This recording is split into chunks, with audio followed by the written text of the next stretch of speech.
रसिको नमस्कार. आपण ज्यांच्या नावाने हा कट्टा चालवतो ते आचार्य प्रल्हाद केशव अत्रे यांची आज पुण्यतिथी. मराठी भाषा साहित्य महाराष्ट्राच्या अस्मितेसाठी आयुष्यभर झटणारे आचार्य अत्रे यांना विनम्र अभिवादन करून मी कार्यक्रमाची सुरुवात करतो. आचार्य अत्रे हे मराठी साहित्य, पत्रकारिता, नाटक, चित्रपट आणि राजकारण या क्षेत्रामध्ये अमूल्य योगदान देणारी बहुआयामी व्यक्तिमत्व होते. थोर साहित्यिक, कवी आणि विनोदी लेखक, प्रभावी वक्ते व समाज प्रबोधनकारक शिक्षण तज्ज्ञ म्हणून त्यांना आचार्य ही पदवी मिळाली. संयुक्त महाराष्ट्र चळवळीतील ते प्रमुख नेते होते. झेंडूची फुले, मी कसा झालो, कऱ्हेचे पाणी, मोरूची मावशी, तो मी नव्हे या त्यांच्या काही प्रसिद्ध साहित्य कलाकृती होत्या. तसेच श्यामची आई या चित्रपटाला राष्ट्रीय स्तरावरील सन्मान त्यांना मिळाला होता. त्यांच्या विचाराचा आणि कार्याचा वारसा पुढील पिढ्यांना सदैव प्रेरणादायी ठरेल एवढं बोलून मी त्यांच्याविषयी सांगतो. कारण आपल्याला पुढचा कार्यक्रम आहे, मोठा आहे. आज योगायोग आहे की आपण नाटकावरच कार्यक्रम ठेवलेला आहे आणि आचार्य अत्रे यांची पुण्यतिथी आहे. चांगला योगायोग आहे. आजच्या कार्यक्रमाचे पाहुणे आहेत, त्यांचं आगमन झालेलं आहे. त्यांना मी आमंत्रित करतो, स्टेजवर यायला आमंत्रित करतो. मकरंद जोशी यांची प्रथम मी ओळख करून देतो, नंतर आमच्याविषयी ओळख करतो. प्रथम पाहुण्यांची ओळख करून देतो. पर्यटन, पर्यावरण, शिक्षण, कॉपी रायटिंग या क्षेत्रात ते गेली 30 वर्ष कार्यरत आहेत. भारतातील आणि आफ्रिकेतील नॅशनल पार्कमध्ये निसर्ग सहलीचे आयोजन ते करतात. विशेष म्हणजे बालभारती इयत्ता 8वीच्या मराठी पुस्तकात चोच आणि चाला हा लेख धडा म्हणून तुमचा समाविष्ट झालेला आहे. आकाशवाणीवरील आपला परिसर या कार्यक्रमात निसर्गविषयक माहितीपर व्याख्याने ते देतात. वयम मासिकात 2021 ते 2024 अशी 4 वर्ष सातत्याने निसर्गविषयक लेखमाला त्यांनी सादर केलेली आहे. ललित पुस्तकात पुस्तक परिचय, लेखकांच्या मुलाखती आणि मराठी साहित्यावर संशोधनात्मक लेख ते लिहितात. आकाशवाणी मुंबईवरून वर्षभरातील उत्कृष्ट पुस्तके त्यावर त्यांची भाषणे आहेत. लोकमत, लोकप्रभा, लोकसत्ता, महाराष्ट्र टाइम्समध्ये पर्यटन, पर्यावरण विषयक सदर लेखन ते करतात.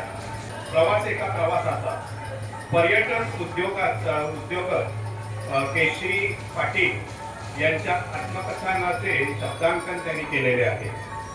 परिस्पर्श, एक बावनकशी कहाणी, चिंतामण ज्वेलर्सचे संस्थापक अरुण कायगावकर यांच्या आत्मकथनाचे शब्दांकन त्यांनी केलेले आहे. गेली 30 वर्ष ठाणे हेरिटेज वॉक ते आयोजन करतात. सलाम ठाणे ही ठाण्याच्या इतिहासावरील सिरीज यूट्यूबवर उपलब्ध आहे.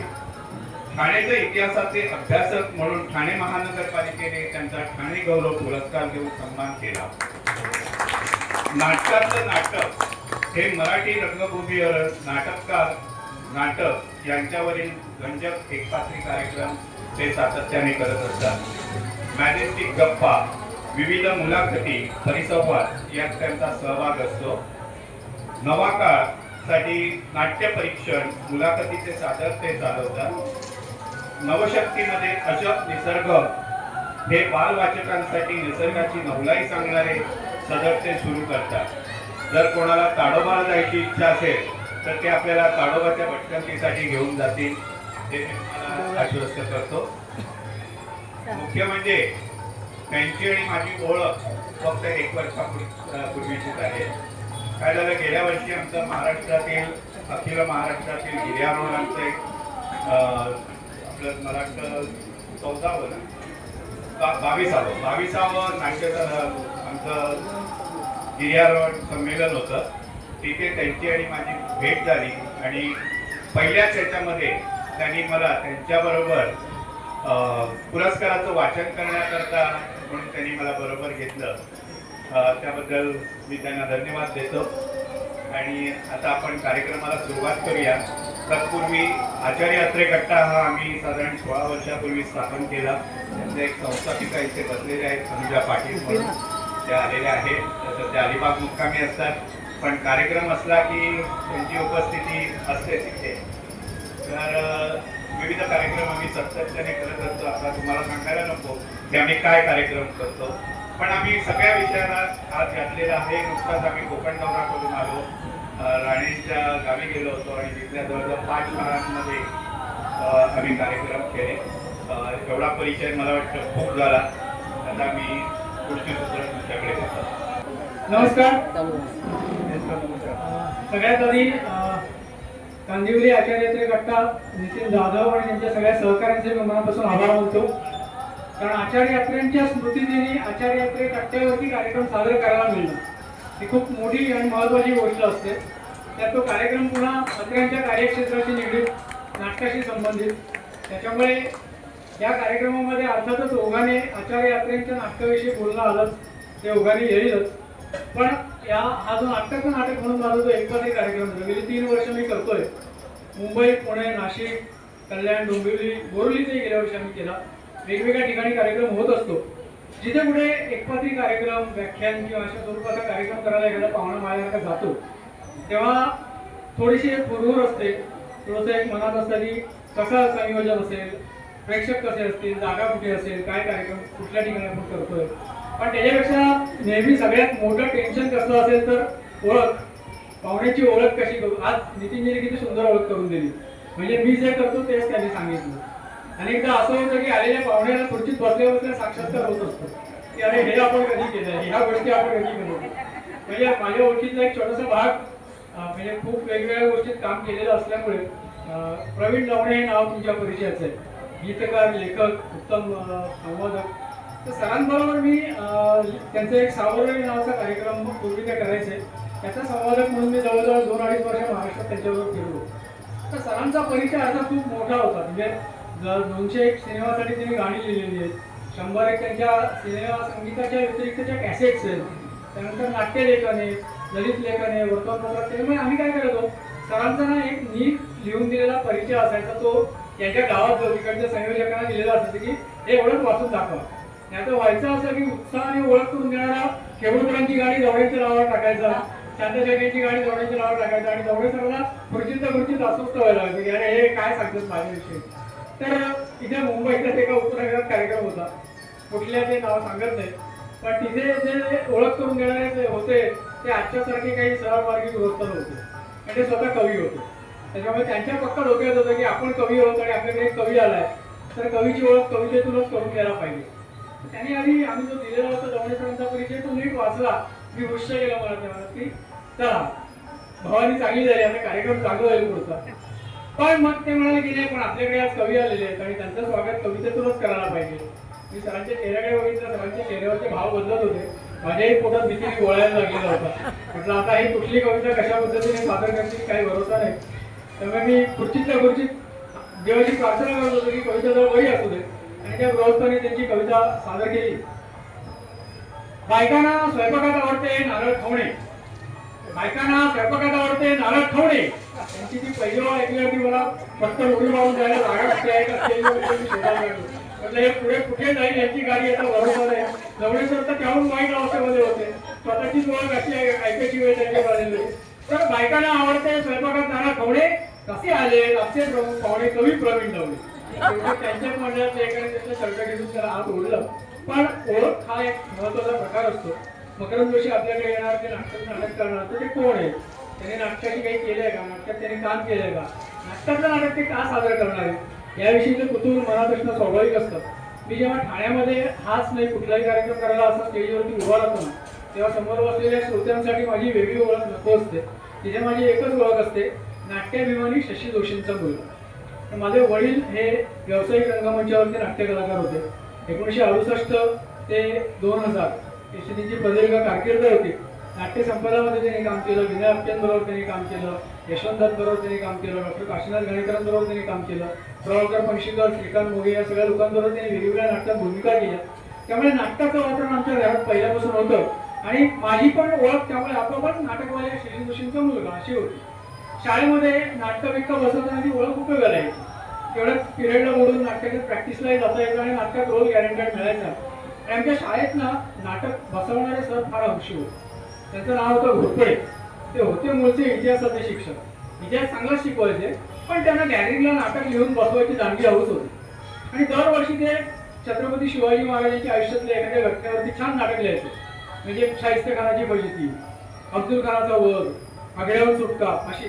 ते अलीकडे मला नेहमी असं वाटतं की आमची घोरपडे मास्तरांनी शाळेत जी नाटकं लिहून बसवली होती ना, ती सगळी स्क्रिप्ट दिग्पाल लांजेकरला मिळाली. आणि त्याच्यामुळे तो एकामागून एक शिवाजी महाराजांवरती चित्रपट करत सुटलेले आहे. ते आम्ही लहानपणीच केले होते शाळेमध्ये असताना, तेच सगळे चित्रपट. तर ते नाटक दरवर्षी असं असायचं. त्यावर्षी एक वर्षी त्यांनी ठरवलं की बस यावर्षी आपण तानाजीची गोष्ट सांगायची नाटकात. मग सगळ्यांना ते गड आला, पण सिंह गेला. नरवीर तानाजी त्या मुलाचं लग्न बाजूला ठेवून कोंडाणा जिंकायला गेला आणि घरातीर्थी पडला. ही अतिशय हृदयद्रावक अशी गोष्ट आहे. त्याच्यात सगळे रस आहे. त्याच्यात करुण रस आहे, त्याच्यामध्ये रौद्र रस आहे, लढाईचा प्रसंग आहे, भावनाप्रधान दृश्य आहे. शिवाजी महाराजांचं शेवटचं वाक्य ते की अरे गड आला पण माझा सिंह मात्र गेला, असं सगळं ते नाटक त्याच्यात ठासून भरलेलं आहे. त्यामुळे घोरपडे मास्तरांनी गॅदरिंगसाठी नाटक लिहिलं आणि मग सिलेक्शन सुरू झालं. तर त्याच्यामध्ये एक महत्त्वाचं कॅरेक्टर तुम्हाला आठवत असेल की तानाजी आणि उदयवानची ती लढाई होते आणि ते दोघंही पडतात जखमांचे वार होऊन आणि मावळे घालून पळायला लागतात. की आपला मोठे आपला नेता तानाजी पडला, आता काय लढायचं, तर पळायला पाहिजे. आणि मग तो 80 वर्षाचा म्हातारा येतो शेजार मामा. अरे तोच तुमच्या जिल्ह्यावर हा तुमचा बाप इथं भरून पडलाय आणि तुझे पैठा हेकडासारखे उचलायच्या तलवारी वर आणायला तयार. तो शेजार मामा मी नव्हतो. तो ज्या विक्रांना म्हणतो त्या विक्रांमधला एक मी होतो. त्यामुळे पळणाऱ्या मावळ्यांमध्ये महत्वाचा रोल माझ्याकडे दिलेला होता की या टोकापासून त्या टोकापर्यंत पळत जायचं होतं आणि मग त्याच्या आधी लढाई पण करायची होती. शाळेचं नाटक, लहान मुलांचं नाटक, तलवारी लोक कुठे बसणार, कुठ्याच्या तलवारी कापून बनवलेल्या, त्याला तो चांदीचा कागद लावून त्या खऱ्या भासाला तसं केलेलं. तालमीला घोरपडे मास्तरांनी आम्हाला सगळ्यांना चाच्याला ओरडून सांगितलेलं त्या तलवारी खोट्या आहेत, जोरात कापू नका, मोडतील आणि लोक हसतील नाटकामध्ये. त्याच्यामुळे आम्ही ते दांडिया खेळताना दांडिया लागेल न लागेल अशा पद्धतीने उदयवानूचे मावळे आणि मराठी मावळे असे एकमेकांना तलवार लागली न लागली असं कपडा खेळल्यासारखं आपलं तलवारीचं दांडिया खेळायचो. तानाजी आणि उदयवानूला मात्र खरी त्यांच्या पश्चिम बरोबर आली खरी तलवार होती लोखंडाची. तेव्हा ते दोघांमध्ये आणि आम्ही त्यांच्यावरती तलवारीचा रास गरबा खेळत फिरतोय असं ते सगळं लढाईचं चित्र दिसायचं. शाळेच्या नाटकात चालतं तसं ते. मास्तरांनी खूप चांगली प्रॅक्टिस करून घेतलेली होती. त्याच्यामुळे नाटक चांगलं बसलेलं होतं. नाटक चांगलं होणार म्हणजे सगळ्यांना खात्री होती. त्यामुळे नाटक सुरू झालं. एक एक प्रसंग पुढे जायला लागला आणि तो लढाईचा प्रसंग आला. उदयवान आणि तानाजी तलवारी उचलून आपापल्या तलवारींची मारामारी करायला लागली. त्यांच्या लोकांनी तलवारी, त्यांचा खाण खाण आवाज येत होता. आम्ही आपल्या मावळे बाजूला पुठ्याच्या तलवारी सांभाळून एकमेकांच्या अवतीभोवती गिरक्यावरच युद्ध खेळण्यासारखं करत होतो. सगळेजण वाट बघतात कधी एकदा हे पडतात, कधी एकदा हे पडतात. हे पडले की हातातल्या तलवारी टाकायच्या आणि डावीकडच्या रिंगेत पळायचं, एवढं पक्क होतं. त्याप्रमाणे ते दोघांजण एखादे आ करून पडले. ते पडल्यावरती सगळ्या मावळ्यांनी माझ्यासगळ्या हातातल्या तलवारी टाकल्या आणि पळायला सुरुवात केली. ते आधीचं जे लढाई होती ना, ते गोलगोल फिरताना मला जरा चक्करला असं झालं. तर माझं दिशा त्याला ठरवलं. त्यामुळे सर्व काही मावळे विचार शिकवल्यासारखे डावीकडे पळत होते आणि मी एकटा दुसरीच्या विंगेला पळालो. हा भयानक दिसतो. सगळे मावळे डावीकडे कड्याकडे पडले. एक मावळा उदयवानूच्या महाराकडे पडतो डायरेक्ट उजव्या बाजूला.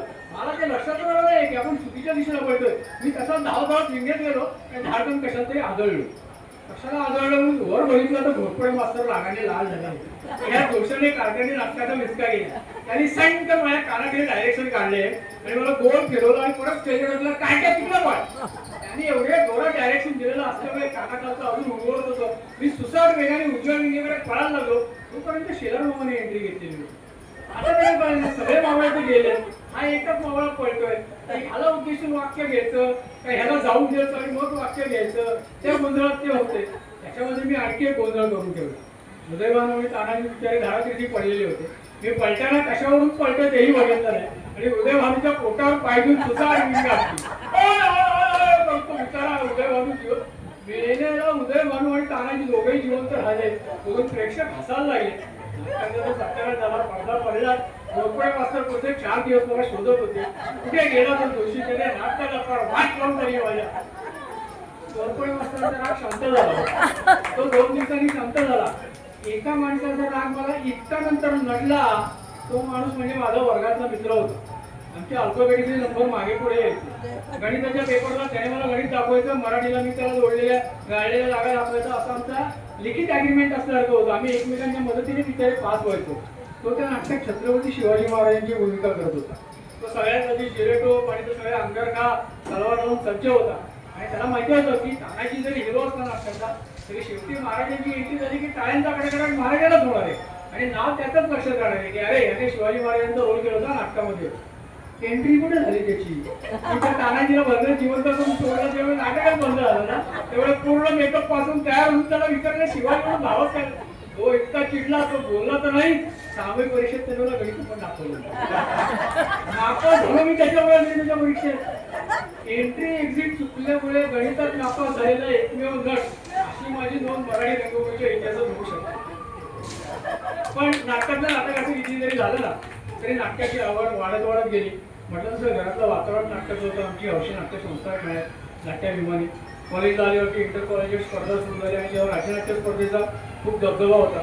ठाणे केंद्रात तर जवळजवळ 20-25 दिवस नाटकं व्हायची. रंगायतच नवीन झालेलं होतं. रंगायतला सगळी नाटकं व्हायची.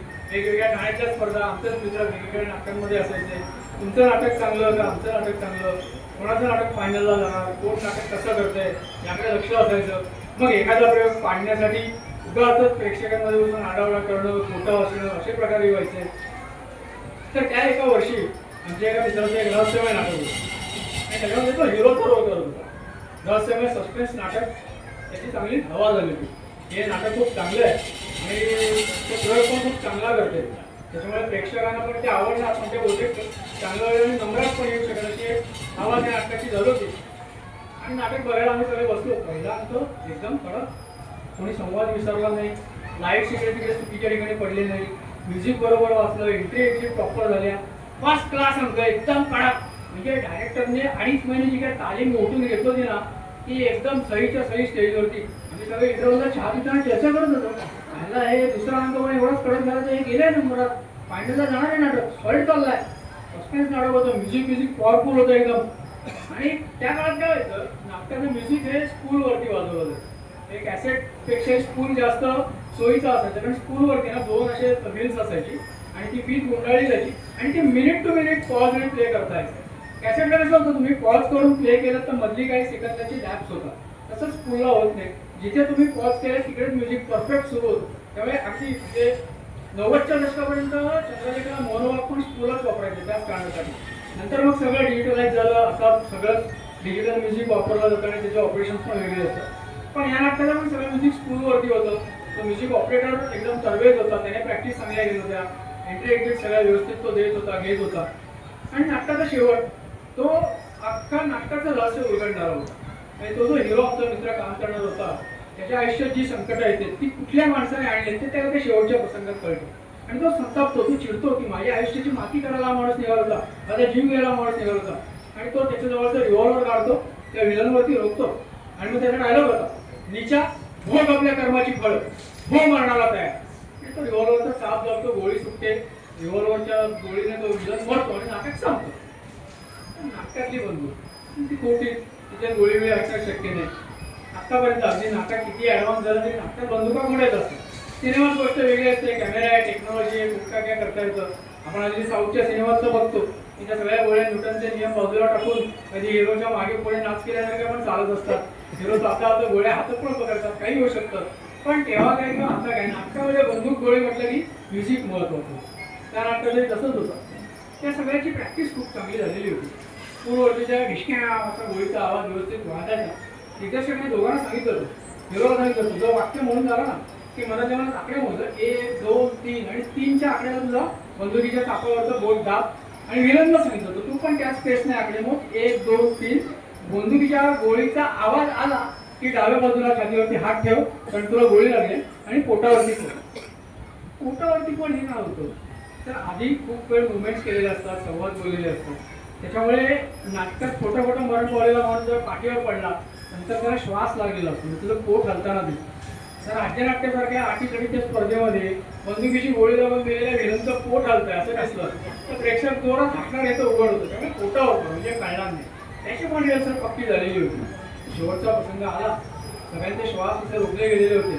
आणि हिरोने खिशातून ते रिव्हॉल्वर काढलं, विलनवरती रोखलं, नीचा भोग आपल्या कर्माची फळं, हो मारायला तयार आणि चाप दाबला आणि तो म्हणत आकडे मोजायला लागला. विलन म्हणत आकडे मोजायला लागला. 1 2 3 4 5 6 7 8 9 अरे 10 पर्यंत जायची वेळ आली. तिच्या रिश्क्यावर आवाज येत नाहीये. हिरोला कळलं काय गोंधळ झालाय. त्याने बघितलं, त्याच्या लक्षात आलं विलनच्या पाठीमागे विंग मध्ये स्कूलवरती ऑपरेटर बसलेला होता, म्युझिक ऑपरेट करत. तो तिकडून काहीतरी हात म्हणून नाही नाही नाही नाही सांगत होता. स्कूलचा काहीतरी गोंधळ आहे, म्युझिक वाजू शकत नाही हे आमच्या चतुर हिरोच्या लक्षात आलं. मग काय करायचं? आमचा तर शेवटचा व्हायला पाहिजे, तू मरायला तर पाहिजे. आता बंदूक आहे आणि बंदुकीची गोळी झाडली जात असेल तर तू मरणार कसा? असं नाही म्हणतात की हा मी तुला झाडली गोळी आता मर, असं म्हणून तो मरू नाही शकत. पण आमचा मित्र प्रसंगावर झाले होता, बऱ्याच एकांकिका केलेल्या होत्या आणि असं आयत्या वेळेला काय गडबड होते त्याला माहिती होतं. तिथे बघितलं असं प्रॉपर्टीचा टेबल स्टेजवरती होतं, तिथे काही फळं आणि फळं कापायला एक खंजीर ठेवलेला होता. खंजीर बघितलं तिला आयडिया आहे, मला की थांब, तुला काय निश माणसासाठी मी बंदुकीची गोळी तरी कशाला वाया घालू. म्हणजे असं रिव्हॉल्वर स्टाईलमध्ये विकेट भिरकावलं, टेबलवरती चालत गेला, खंजीर उचलला, झाप झाप झाप पावलं टाकत आला, विलनच्या पोटाला टेकवला, ढिशक्या.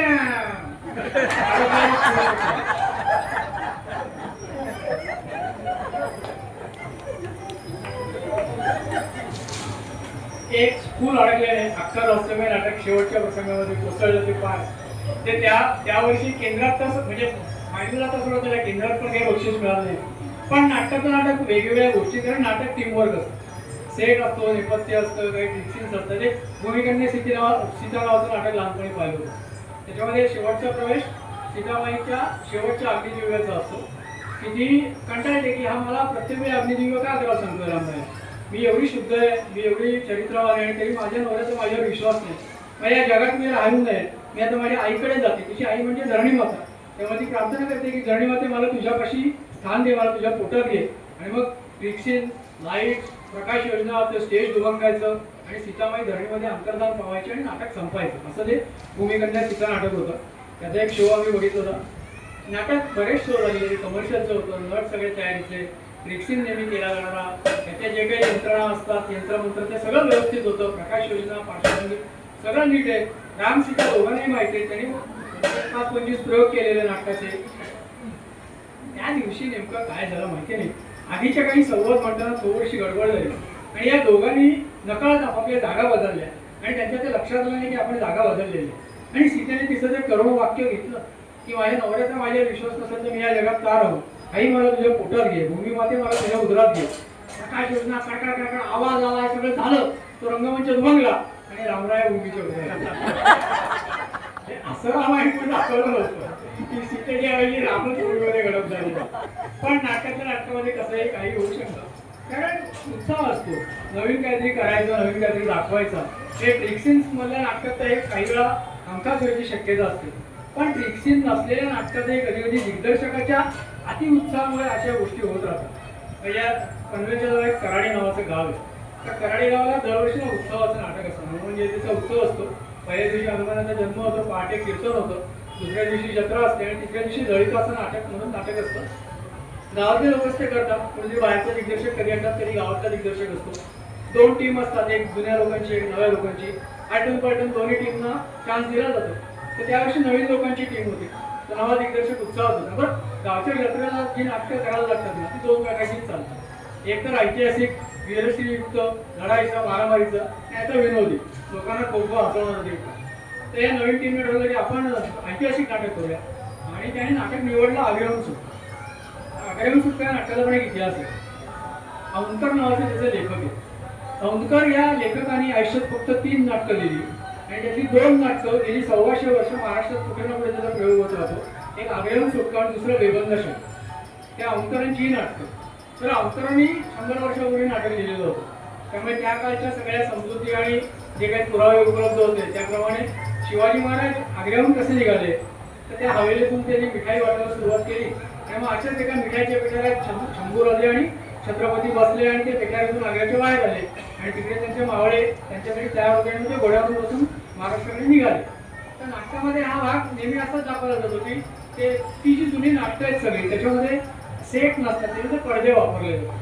जंगलाच्या पडद्यावरती जे पेठारे येतात, पेठाऱ्यामधून छत्रपती शिवाजी महाराज, दुसऱ्यामधून शंभूराजे बाहेर येतात, मग मावळीकरांना सांगायला येतात माझे घोडे तिकडे तयार आहेत.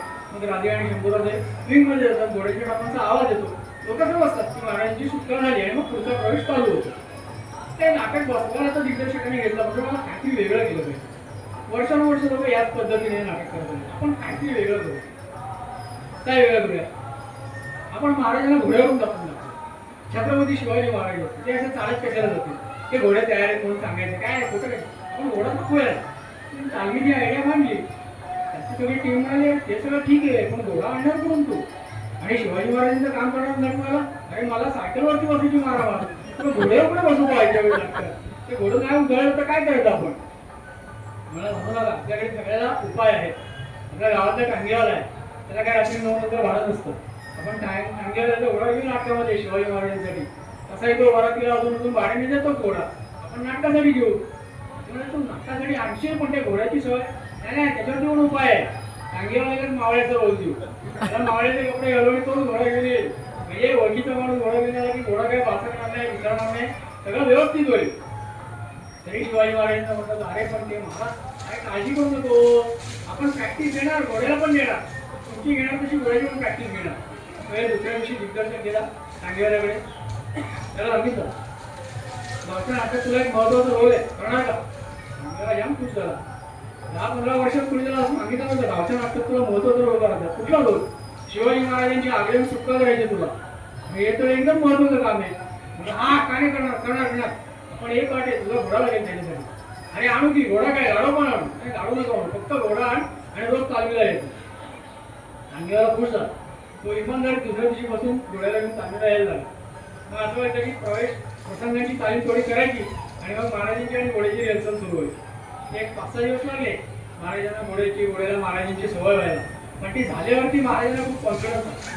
आपण आता घोड्यावरती एकदम सफाईदार बसून उतरू शकतो. काय शिवाजी महाराजांसारखे आपण घोड्यावरून स्टेजवरती जाणार, फार छान दिसणार. मग एक 8-10 दिवस झाल्यावरती महाराज दिग्दर्शकाला म्हणाले मला काय वाटतं तुझा इम्पॅक्ट खूप भारी आहे, तू जरा जास्त वेळ चालला पाहिजे. नाही असं इथून या विंगेतून त्या विंगेतून हार्डली 30 फूट जाणार रे मी, ते काय लोकांना मजा नाही. आपण काम करू, आपण एक रॅम्प करू, मला असं खाली उतरवतो मी घोडा आणि प्रेक्षकांमधून घोडा घेऊन म्हणजे महाराज गेले घोड्यावर असं सगळं रजिस्टर होईल. दिग्दर्शकाला सांगता करू या टोकापासून त्या टोकापर्यंत तेवढं पुरेसं आहे, तेवढं लोकांना कळणार आहे वगैरे. प्रेक्षक वगैरे सुरू तालीम चालू व्हायला की उत्सवाचा दिवस जवळ यायला लागला. दिग्दर्शक आणखी हुशार होता. त्याला माहिती होतं की सध्या महाराज काय कधी लेंगा घालून येतात, कधी लुंगीवर येतात, कधी त्रिकोटला असतात. घोड्याला या कपड्यांची सवय. नाटकाच्या दिवशी महाराज फुल ड्रेस कोड, जेलेटोप, कमरेला तलवार, ते मखमली अंगरखे, ते घोडं वाचकल त्या कपड्यानं तर काय करायचं. त्यांनी फक्त महाराजांकडे 60 दिवस आधी आणले आणि तालीमत महाराजांची ड्रेस सगळं सुरू झालं. बाकीचे सगळे लोक साधे वेशात आणि छत्रपती शिवाजी महाराज त्यांच्या कपड्यांमध्ये आणि घोड्यावर बसून जायचा याचा सीन चालू. आणि तेव्हा घोड्याला कपड्यांची कोणत्या सवय झाली. त्यावेळी महाराज पण निर्धास्त झाले की आता नाटक खेळायला आपल्याला भाव खायला भरपूर स्कोप आहे आणि जोरदार नाटकाची जाहिरात सुरू झाली. छत्रपती शिवाजी महाराजांची घोड्यावरून आग्र्याहून सुटका. आसपासच्या गावात हँडीला वाटली की बाकीचे लोक विचारतात हा काय प्रकार आहे? आग्र्याहून सुटका आम्ही वर्षानुवर्ष बघितलंय नाटक, आम्ही पण प्रयोग केलाय. घोड्यावरून आग्र्याहून सुटका हे काहीतरी वेगळं करते, नाटकाला गेलं पाहिजे बघायला. टांगेवाला पण फुल जोशात होता. त्याला कधी नाही मोठा रोल मिळत होता. शिवाजी महाराजांना घोड्यावर बसून घेऊन जायचं होतं. त्याला काही पलीकडच्या गावात सासूरवाडी होते, तिकडे निरोप पाठवला. सासू सासरे एवढी पाहिजे, त्याला एवढी यायला पाहिजे, आपला रोल कसा आहे तो बघायला. एवढीला बोलवलं त्याने आणि जत्रेचा दिवस उजाडला. आदल्या दिवशी कीर्तन झालेलं, दुसऱ्या दिवशी जत्रेचं नाटक हे गावचं पटांगण घुसून भरलं. त्या दिवशी सकाळी दिग्दर्शकाचे जे असिस्टंट होते ना 2-3, हे लोकांचं कसं असतं त्यांना एकतर नाटकात रोल तरी हवा असतो किंवा दिग्दर्शन तरी करायचं असतं आणि यातलं काहीच मिळालेलं नसल्यामुळे ते दिग्दर्शकाचे असिस्टंट बनलेले असतात. मग दिग्दर्शकाला चहा सिगरेट आणून दे, प्रॉपर्टीवर नाटकाचं थोडी मदत करा, असं ते करत असतात. तसे दोघं आले दिग्दर्शकाकडे, दादा एक आयडिया आहे बरं का. कसली आयडिया रे? हे आपलं म्युझिक काय चांगलं नाही, काय बोलतो मुंबईहून आणलाय, ओरिजिनल साऊंडट्रॅक आहे नाटकाचा, दणदणीत वाजतं की. ते ठीक आहे पण महाराज असे आग्र्याहून सुटका झाली की एवढं घोडाबिड्यावरून महाराज येणार आणि ते म्युझिक काय असं रेकॉर्डेड लावायचं, लाईव्ह म्युझिक पाहिजे. लाईव्ह म्युझिक काय लावणार नाटकाला यार? नाही का त्या काळामध्ये महाराज गडावर पोचले की तोफांचे वार व्हायचे. तोफा वाजवणार तर तोफा करून वाढायच्या. नाही दादा तोफा नको, पण डांबी फटाके लावला मोठे, डाम डाम करून फुटले ना की मोठा आवाज येईल, मग कळेल ना. दिग्दर्शकाला ही आयडिया फारच आवडली. हे आता म्हणजे नाटक आणखी लाईव्ह होणार, त्याचं म्युझिक पण लाईव्ह होणार, हे फारच सुंदर आहे. बोल नका म्हणाला टांगेवाल्याला पण बोलला का आणि शिवाजी महाराजांना पण बोलला का सस्पेन्स राहू दे, सरप्राईज राहू दे, ऐकता वेळी सगळ्यांना एकदम म्युझिकल इम्पॅक्ट येऊ दे. हे चांगले मोठे गावर लावणी फटाके घेऊन या. हे असं स्टेज, त्याच्या मागे मोकळं पटांगण, तेव्हा तिथे ती पोरं दवा धरून ठेवलेली होती फटाके घेऊन. एक एक एक सीन होत गेले. तो जंगलातला प्रसंग आला. ते पिटारे आले. पिटारे उघडल्यावरती एका पिटाऱ्यातून छत्रपती शिवाजी महाराज, दुसऱ्यातून शंभूराजे बाहेर आले. लोकांनी टाळ्यांचा कडकडाट केला. दिग्दर्शक विंगेतून ऐकत होता, म्हणाला अरे थांबा, टाळ्या राखून ठेवा, पुढची एंट्री बघा महाराजांची, त्याला जास्त टाळ्या वाजवायच्या तुम्हाला. त्याने घोड्याला हात केला, जागे. घोड्याला लक्षात आलं आता आपलं फुटेज घ्यायची वेळ आलेली आहे. त्याने घोड्याचा लगाम हातात धरला आणि हळूहळू स्टेजवर यायला सुरुवात केली. आणि याने त्याचे प्रेक्षक बघितलं, सासू सासरे मी एवढी पुढे मग बायको लागते, मग मित्राला हात केले, सदा दिसतोय का मी तुला, अरे घोडा आहे माझा, महाराजांनी येणार असं. आणि महाराज किती अस्वस्थ होत होते, अरे लवकर आणतो घोडा.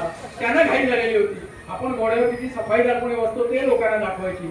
आणि हा टांगेवाला फुल फुटेज हळू घोडा घेऊन येत होता. तो एकदा महाराजांपाशी आला. तो महाराजांपाशी आल्यावर दिग्दर्शकाने त्याची जी असिस्टंट लाईव्ह म्युझिक त्याला शेताने उभी होते, त्यांना हाताचा इशारा केला की तयार राहा, आता तुम्हाला बाहेर काढायचे. महाराज अतिशय सफाईदारपणे घोड्यावरती बसले. लोकांनी टाळ्यांचा पुन्हा एकदा कडकडाट केला. महाराजांनी त्या टांगेवाल्याच्या पाठीवर थोपटलं की हे बाबा चल आता पुढे चालू घोडा. त्याने घोड्याला चालवायला सुरुवात केली आणि पहिला फटाका फुटला. घोड्याला महाराजांची सवय होती. घोड्याला टांगेवाला ओळखीचा होता. घोड्याला महाराजांचे कपडे माहिती होते. घोड्याला टाळ्यांच्या कडकडाटाचा काही प्रॉब्लेम नव्हता. फटाके माहित नव्हते. बरं, फटाके म्हणजे एक बार पडून पोरं थांबले, दुसरा ढाम, दुसरा बार, त्याच्याबरोबर तिसरा ढाम आणि घोड्याचा अवसान झाला. त्याने पुढचे दोन्ही पाय उचलले, खिंकाळाला सुरुवात केली. महाराजांना कळलं कालपर्यंत शाळेसाठी वागत होता, मला व्यवस्थित घेऊन जात होता, हे 10 फूट राहिलेत, आता हा पाय वर करून खिंकाळला काय लागलाय. बरं, टांगेवाल्याचा लक्षच नाही, तो आपला मेमरीला हात करतोय, त्याचा मेमरीकडे बघतोय. महाराज त्याला फोन करतात, तो काही लक्ष द्यायला तयार नाही. फटाके वाजते, घोड्याने परत पाय उचलले. महाराजांच्या लक्षात आलं आता घोडा ऐकणार नाही, आता ते बहुतेक आपल्याला फेकून देणार. आता आपण कसं वाचवायचं. वरती लक्ष गेलं. वरती दिव्यांसाठी वगैरे महाराष्ट्रात टांगलेले बांबू होते. त्यातला एक बांबू त्याला दिसला. त्याने गच्चा दोन बांबूने हाताने बांबू पकडला. बांबू पकडल्यावर त्यांची घोड्यावरची माणसंही झाली. असं घोड्याचं वजन हातात झाल्यावर तिथे घाबरलेलं विसरलेलं घोडं किंकाळत विंगेमध्ये सुसाट पळत गेलं. घोड्यावाल्याच्या लगामाला हिसका बसला. माझा घोडा गेला तर तो गेला. त्याला कळलंच नव्हतं महाराज कुठे गेले आणि घोडा नुसताच गेलाय. बरं, भिंग मध्ये ते पडदे असतात ना, मी सांगितलं नेपथ्याचे, ते पडद्याने माणसं होती. त्यांना सांगितलं होतं की घोडा विंगेत आला की जंगलचा पडद्यावरती महाराजा पडदा खालती त्याच्यावर नेवाचा सीने पुढचा. त्यामुळे त्यांनी घोडा, महाराज आहे की त्याला घोडा आला तर नाही, घोडा आला विंग मध्ये. तो विंग काय, घोडा विंगेतून खाली उतरून शेजारीत निघून गेलेला होता. त्याने आपल्या पडद्यावर चालले. जंगलचा पडद्यावरती महाराजा पडदा खालती. पडद्यांचा आवाज ऐकून औरंगजेब तिकडे कोपऱ्यात व्हिडिओ हे आवडल्या तुझा सिनेमा पडला. विडी भिजवली, मुकुट डोक्यावरती लावला, बेरिंग घेतला आणि स्टेजवर गेली. कहा गया वो दख्खन का छोरा, क्या उससे जमीन निकल गई या आसमान म्हणाल काय वरती बघितलं. त्यांच्या औरंगजेबाच्या महाराज छत्रपती शिवाजी महाराज मला खाली घ्यायला कोळी तरी कोणी सूर लावलाय. त्यालाही सुधरेला काय करावं काय नाही. एवढा ना प्रेक्षकांची व्हिडिओ सुरू झाली होती. दिग्दर्शकाच्या लक्षात आलं काही भयंकर गोंधळ झालाय. त्याने घाईने पडदा पाडला आणि महाराजांची आधी बांबूवरून सुटका करण्यात आली. शहंशाहच्या खांद्याचा आधार घेऊन महाराज खाली आले. उरलेले काही 2 सीन होते ते करण्याचं धाडस नाटकांचं दिग्दर्शकाचं कोणाचंही झालं नाही. पण असं नाटकाचं नाटक घडतं की असा चुकीचा निर्णय घेतल्यामुळे ऐतिहासिक नाटक होतं. घोड्यांच्या कामात जेव्हा चालले असे तिथे खरा घोडा आणला तो आणल्यावर फटाके लावले आणि ते दिग्दर्शकाला माहिती नाही. तो घोडा वरातीत सुद्धा फटाके लावू द्यायचा नाही, पण तो फटाकेला भिजवायचा. असं सगळ्या प्रकारचं होतं. पण एक किस्सा मराठी रंगभूमीच्या इतिहासात असा घडलेला आहे की ज्याच्यामध्ये एक असा प्राणी स्टेजवरती आलेला होता की जो अतिशय खतरनाक होता, जीवघेणा होता आणि त्या प्राण्यामुळे कदाचित त्या कलाकाराचा जीव गेला. हा सगळा प्रसंग घडलेला होता सीमेवरून परत जा या नाटकाच्या. बाळासाहेब कोलटकरांचं हे नाटक आणि चीनचं आक्रमण तेव्हा होऊन गेलेलं होतं आणि चीनी आक्रमणामध्ये भारतीय सैन्याची पिछेहाट झालेली होती. भारतीय नागरिकांच्या मनोबलावरती परिणाम झालेला होता. तेव्हा पुन्हा एकदा आपल्या इतिहासातील गौरव क्षणांचा उजाळा द्यावा आणि भारतीय सैनिकांचं आणि नागरिकांचं मनोबल वाढावं म्हणून सिकंदर आणि पौरसची गोष्ट बाळासाहेबांनी त्या नाटकात सांगितलेली होती की जगातून आलेल्या आक्रमकांना भारतातल्या वीरांनी सांगितले सीमेवरून परत जा, भारत तुम्ही जिंकू शकणार नाही असा संदेश देणारं ते नाटक होतं. त्या काळातलं ते मल्टी स्टारर प्रोडक्शन होतं. बाळ कोलटकर, आशा काळे, श्रीकांत मुगे, प्रभाकर पेंढारकर अशी सगळी लोक त्यात काम करायची. श्रीकांत मुगे त्याच्यामध्ये, श्रीकांत मुगे म्हणजे तरुणपणातलं श्रीकांत मुगे आपलं, सडपातळ, सडसडीत आणि रुबाबदार, हँडसम. आणि त्याच्यामध्ये ते सिकंदर करायचं, अलेक्झांडर द ग्रेट. आणि सिकंदर त्याची सगळी सेना, म्हणजे सिकंदर माझ्या बाबांचे चांगले मित्र होते. डेकोरे उदंड झालेमध्ये माझे बाबाही काम करायचे. रंगायतनला शो असला की सिकंदरला आमच्या घरी आमकाच येते. सिकंदरला खाण्याचे खूप शौकीन, चांगलं तुम्हाला खायला असलं की घरी खूप असायचा. आणि आमचं खाद्यपदार्थाचं दुकान होतं तेव्हा. म्हणजे यायचे काय शशी आज काय स्पेशल तुझ्याकडे खायला, असं म्हणून ते यायचे. तर त्यांच्याकडून आम्ही किस्सा ऐकला. तर सिकंदर सांगायचे अरे नाकाच्या प्रोडक्शनवर भरपूर खर्च केले. म्हणजे ग्रीक लोकांची जी शिरस्त्राणं, कपडे, त्या तलवारी, भारतीय सैनिकांचे कपडे, त्यांच्या तलवारी, त्यांची शस्त्र. त्यामुळे मला तर असं होतं की मी अलेक्झांडर करतोय म्हटल्यावरती माझ्यासाठी स्पेशल माझ्या मापाचे कपडे शिवलेले नव्याने. आणि तलवारी म्हणजे ग्रीक सरळ तलवारी असायच्या, तशा तर 3-3 तलवारी बनवून ठेवलो. त्यामुळे माझा सगळा कॉस्ट्युम घालून झाला, तो शिरस्त्राण डोक्यावरती चढवलं की आमच्या प्रॉपर्टीवाला असं तक्कामध्ये माझ्यासमोर घेऊन येतात. श्रीकांता आज कुठली घेणार, 3 तलवारी समोर. म्हणजे म्हणाला मला जसं काय मी खरा सम्राट आहे आणि तो मला तलवार देतोय कमरेला लावायला. आणि म्हणजे ती तलवार लावली ना त्याचा अंगात काहीतरी संचारायचं, असं वाटायचं की होय आपणच अलेक्झांडर होतो, आपणच सिकंदर होतो. सोलापूर साईडला दौरा होता. त्या भागामध्ये सगळी ओपन एअर थिएटर्स असायची. माळरानामध्ये बांबूचं ते स्टेज बांधलेलं, पुढे प्रेक्षकांच्या खुर्च्या कोस वगैरे टाकलेले असायचे. आणि ऐतिहासिक नाटकं असायची, त्याला फार प्रकाश होते, काही स्पेशल इफेक्ट्स वगैरे नसायचे. वरती एक अशी लाईटची माळ असायची, खाली एक असायचे फूट लाईट्स असायचे. त्या ॲल्युमिनियमच्या हंड्या असायच्या आणि आतमध्ये 1000 वॅटचे बल्ब असायचे. तर त्याच्या खाली एक 10-12 लाईट्स, वरती 10-12 लाईट्स असं सगळं लावलेलं केलेलं होतं. नाटक बसलेलं होतं. हा दौरा चाललेला होता. 2 प्रयोग आधी झाले होते, 3रा प्रयोग होता. शेतातलं सगळं थिएटर ओपन एअर, लोक बसले, हाऊसफुल नाटक आहे. नाटक रंगत चाललंय. 2 प्रवेश झाले. 3रा प्रवेश सिकंदरच्या छावणीतला होता. सिकंदरच्या छावणीमध्ये सिकंदर आणि त्याचा सेनापती सेल्युकस दोघांमध्ये डिस्कशन चाललंय. वॉर स्ट्रॅटेजी ठरवते. वेगळावर नकाशा आहे आणि सिकंदर हातातल्या तलवारीने त्या नकाशावरती जागा एक मार्क करत सेल्युकसशी बोलतोय. त्यांना वितस्ता नदी ओलांडायची, म्हणजे आपण जिला आता झेलम म्हणतो काश्मीरमध्ये, ती वितस्ता नदी. तर ती नदी कशी ओलांडता येईल, कशा पद्धतीने कुठे उतार मिळेल, ती खूप मोठी नदी आहे, असं सगळं त्याचं बोलणं झालेलं असतं. आणि त्याच वेळेला त्याचा सेवक सांगायला येतो की सम्राट राजे आंबी आपल्या भेटीसाठी आले. तर आंबी हा सीमावर्ती भागातला एक राजा होता. याचं पौरसाशी भांडण होतं. पौरसाने त्याचा पराभव केलेला होता. त्यामुळे पौरसाचा बदला घ्यायला तो सिकंदरला सामील झाला आणि त्याने सिकंदरला वितस्ता नदीचा उतार दाखवला आणि म्हणून सिकंदर पौरसच्या राज्यावरती भारतामध्ये चालून आला, असं सगळं ते कथानक आहे. तर हा सगळा तो प्रवेश होता. तो प्रवेश सुरू झाला. सिकंदर म्हणजे श्रीकांत मुगेंची पाठ प्रेक्षकांकडे होती. सेल्युकस माझ्यासारखा उभा होता. सेल्युकसला प्रेक्षक दिसत होते, ते कुठलाही दिसत होते. आणि थोडा एक 2-3 मिनिटं गेल्यावर सेल्युकसच्या लक्षात आलं की ते ज्या हंड्या आहेत लाईटचे, ते बल्ब आहेत, त्यातल्या एका हंडीतून एक साप बाहेर पडला आणि तो सरपटत स्टेजवरती श्रीकांत मुगेंच्या दिशेने येतो. नाटक चाललेलं आहे, संवाद चाललेले आहे, नाटक रंगलेलं आहे. आणि अचानक हे श्रीकांत साप असं सांगणं म्हणजे खूप गोंधळाचं झालं असतं. कदाचित तो श्रीकांत घाबरून सापाच्या दिशेला गेला किंवा असं काही झालं तरी काय करणार. तो आपल्या डोळ्याने अशा हाताने श्रीकांत दादांना सांगायचा प्रयत्न करत होता. श्रीकांत दादा रोलमध्ये घुसलेले, ते सेल्युकसकडे बघत असणार, ते नकाशाकडे बघ. असं चाललंय. सेल्युकस एकीकडे सांगायचा प्रयत्न करतो, एकीकडे नाटकाचे संवाद म्हणतोय. तेवढ्यात त्या सेवकाची एंट्री झाली. तोपर्यंत तो साप सरपटत बऱ्यापैकी पुढे आलेला होता. सेवक आला आणि त्याने सम्राट म्हणून मान खाली घालायच्या वेळेला त्याने बघितलं तर त्याला समोर तो साप दिसला. साप दिसल्यावरती त्याची भीतीने बोबडी वळली आणि सम्राटच्या ऐवजी तो साप साप साप साप साप साप सम्राट साप साप साप असं करत मागच्या मागे पळून गेला. आता श्रीकांत मुगेला कळलं काहीतरी गडबड. हा असा काय वेळपणासारखा बडबडत गेला आणि साप कसं म्हणजे त्याने सेल्युकसकडे बघितलं. सेल्युकस त्याच्या हातानेच फोन केली की श्रीकांत थांब, एकदम हालचाल करू नको, म्हणून तुझ्यापासून आता अगदी जवळ ते जनावर आलाय, तो साप अगदी जवळ आहे. आणि तेव्हा ना त्या सापाने आपलं डोकं वर उचलायला सुरुवात केली होती. त्यामुळे लक्षात येतं की तो बहुतेक नाग आहे आणि तो पणा काढणार आहे. श्रीकांत वगैरे तिरप्या नजरेने एकदा बघितलं तर त्यांच्या लक्षात आलं त्यांच्या पायापासून 2-2.5 फुटावरती एक साप तो डोकं वर काढायचा प्रयत्न करतोय. तेव्हा ना आतमध्ये बातमी गेली होती की स्टेजवर साप आलाय, श्रीकांतच्या जवळ आहे. त्या लोकांनाही कळत नव्हतं की पडदा पाडायचा का, काही अचानक कृती केली. अचानक 4 लोक स्टेजवर काठ्या घेऊन लावले, तो साप बिथरला, प्रेक्षकात शिरला, काय होऊ शकेल. त्यामुळे ते लोक पण थोडे भांबावलेले होते. श्रीकांत त्यांच्या लक्षात आलं की आता आपणच सिकंदर, आता आपल्याला वाचवायला कोणी येणार नाही. आपण जर काही केलं नाही तर पुढच्या प्रयोगाला आपला फोटो लागलेला असेल हा घातलेला. त्याच्यामुळे त्याने एकदा ती तलवार हातात घेतली आणि बघितली. ती नाटकातली असली तरी लोखंडाची होती.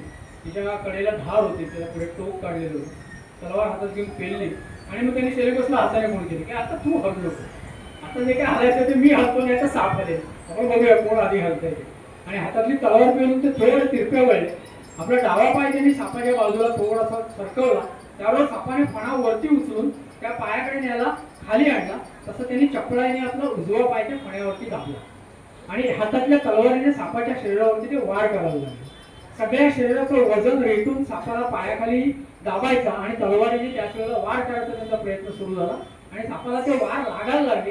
काही क्षणात त्या सापाच्या शरीरातून रक्त यायला लागलं आणि सिकंदरांच्या लक्षात आलं की सापाची हालचाल हळूहळू कमी होती. त्याचा धोका कमी झाला असावा, त्याने पाय थोडा सैल करून बघितला तर सापाची हालचाल ऑलमोस्ट थांबलेली होती. त्यांनी परत तरी तलवारीने शेवटचे 2 वार केले. तेव्हा ना प्रेक्षकांमध्ये तुमच्यासारख्या पुढच्या 1-2 रंगांना कळलेलं होतं काय झालंय. मागच्या रंगाने पुसटचं कळलं होतं, काहीतरी सापासारखं सरपडत आलं आणि अलेक्झांडर असलेल्या सिकंदर असलेल्या सिकंदराने तलवारीने ते मारलं. तर लोकांना हे अजून कळत नव्हतं की हे नाटकाचा भाग आहे, हे काय चाललंय, हे कसं काय रिॲक्ट व्हायचं, लोकांना काही कळत नव्हतं. पहिल्या रंगीच्या लोकांना कळलं होतं की साप आहे, त्याने फणा काढलं होतं आणि सिकंदराने त्याला मारलाय वगैरे. सिकंदराने एक दीर्घ श्वास घेतला, तलवारीवरती ते सापाचं दूर असं रोवलं, उचललं. आता लोकांना दिसलं की सिकंदरने तलवारीने एक साप मारलेला आहे आणि तलवारी सगळं त्याने ते धूळ विंगेत फेकलं आणि सेल्युकसकडे वळून ते म्हणाले, सेल्युकस, पाठीमागून येणाऱ्या मित्रांपेक्षा समोर येणारे शत्रू आम्ही अधिक पसंत करतो. लोकांनी टाळ्यांचा कडकडाट केला. नाटक नसलेलं वाक्य होतं पण त्या प्रसंगाला साजेसं होतं. मग ते राजे आंबेंची एंट्री झाली, राजे आंबे आले, पुढचे 2 सीन झाले, अंक संपला. अंक संपल्यावरती सगळे आर्टिस्ट आधी सिकंदर होते. श्रीकांत देवाची कृपा, काय प्रसंग होता, धाडस रे भाऊ तुझं. थांबा 2 मिनिटं, मला चहा द्या कुठेतरी आणि सिगरेट वाढवले मला आधी. आता जीव अडकला, त्याला मी गेलो असतो, तुम्हाला काय तुम्ही विंगेत वगैरे होता दुसऱ्या काटे हातात धरून, पण काय करणार सिगरेट, ठीक आहे होतं करू शकतात, मी पण वापर होतो आधी, पण झालं सगळं ते. पुढचं नाटक व्यवस्थित पार पडलं, काही अडचण नाही आली. प्रेक्षकांना नाटक अर्थातच आवडत होतं, आवडलं. नाटक संपल्यावर लोक येऊन कौतुक करून गेले दोघं तिघं, काय श्रीकांत दादा काय सीन केलं सांगत होतो, लय भारी सीन, एकदम फसला, ताटातला 1 नंबर. अरे सीन नव्हता तो, काय नाही मस्त सीन होता. लोक गेले, सीन काय म्हणते रे, अरे तो खरा नाव होता, माझ्या जीवावर आलेलं होतं. त्यावेळेस ज्यांनी नाटक ठरवलं होतं ते गावचे पुढे गेले, श्रीकांत दादा लय भारी आहे तुमचा सिकंदर, एकदम बेस्ट बरं का, तो हिंदीत कोणी गेला त्याच्यापेक्षा लय भारी तुमचा सिकंदर. आणि काय तो सापाचा सीन केला होता बेस्ट. आपण बाळासाहेबांना सांगतो असा सीन पाहिजे नाटकात, तुम्ही टाकलात ते बरं केलं. ते अहो थांबा, तो सीन नाहीये तो, काय खरा कसा साप असेल सिकंदर, नाटक खोटं असतं, आम्हाला काय माहित नाही काय. मुंबई पुण्याला राहत नाही म्हणून आम्हाला एवढं वेळ होता काय तुम्ही, काय दरवेळेला एवढा साप आणता का तुम्ही तोडायचं, काय करता काय तुम्ही नेमकं. सिकंदरने कपाळाला हात लावला वगैरे, ह्याला सांगण्यात काय अर्थ नाही. माझ्या जीवावर घेतलेलं होतं, ह्याला सीन वाटतं सोडून द्या. तिथला शो झाला, जेवण झालं, लोक लॉजवर झोपायला गेली. दुसऱ्या दिवशी पुढच्या गावात नाटक होतं, तिकडे गेले. तिकडे सेट लागल्यावरती पुन्हा एकदा आहे त्या सगळ्या हंड्या चेक करा, दिवे चेक करा, परत सापळा तर परवडणार नाही, असं सगळं झालं. नाटक झालं, प्रयोग चांगला झाला, रंगला, आवडला लोकांना. परत लोक भेटायला येऊन कौतुक करून गेले. ती काय गावातले पुढारी ज्यांनी नाटक ठरवतं ते आले. नाटक एकदम झकास, आपल्याला आवडलं. पण सिकंदरला एक गोष्ट नाही आवडली बघा, तो कालच्या गावात तुम्ही सापाचा सीन केला, तलवारीने साप मारल्यानंतर आणि डायलॉग म्हटला, आमच्याकडे तेवढा सीन दाखवून टाकला तुम्ही, असं कसं करता. अहो नाही असं, अहो नाही काय सांगताय, माझं मी एवढं बसलो तर नाट्याला घालत्या, त्याने बघितलं ना पहिली टाळी तर त्याने वाजवली. आता तुम्हाला काय थोडे पैसे वाढून हवे असते तर सांगायचे होते ना, दिले असते.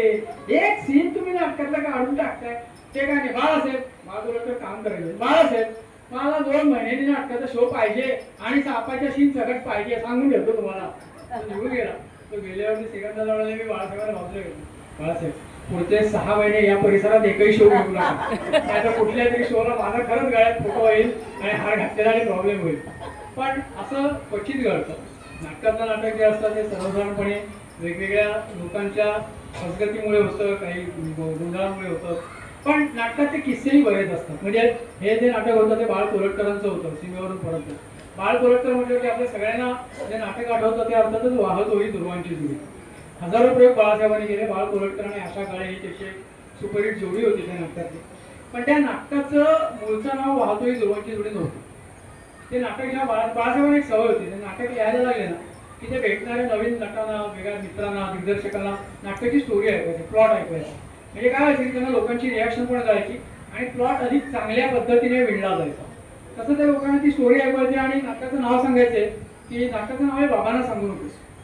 तर बाबांना सांगू नकोस का, तर तो नाटकातला जो हिरो आहे सुभाष आहे तो अतिशय वांड आहे, तो थोडा मवाली मित्रांच्या नादाला लागलाय, तो तमाशाला जातो आणि हे सगळे उद्योग तो करतो, पण त्याचे वडील अतिशय शिस्तबद्ध आहेत आणि त्यांना तो घाबरतो, त्यामुळे तो ताईच्या मागे लागतो. त्यामुळे ताईला बाबांना सांगू नको मी असं काय करतोय, म्हणून त्या बाबांना सांगू नकोस असं नाव बाळासाहेबांच्या डोक्यात पहिल्यांदा होतं.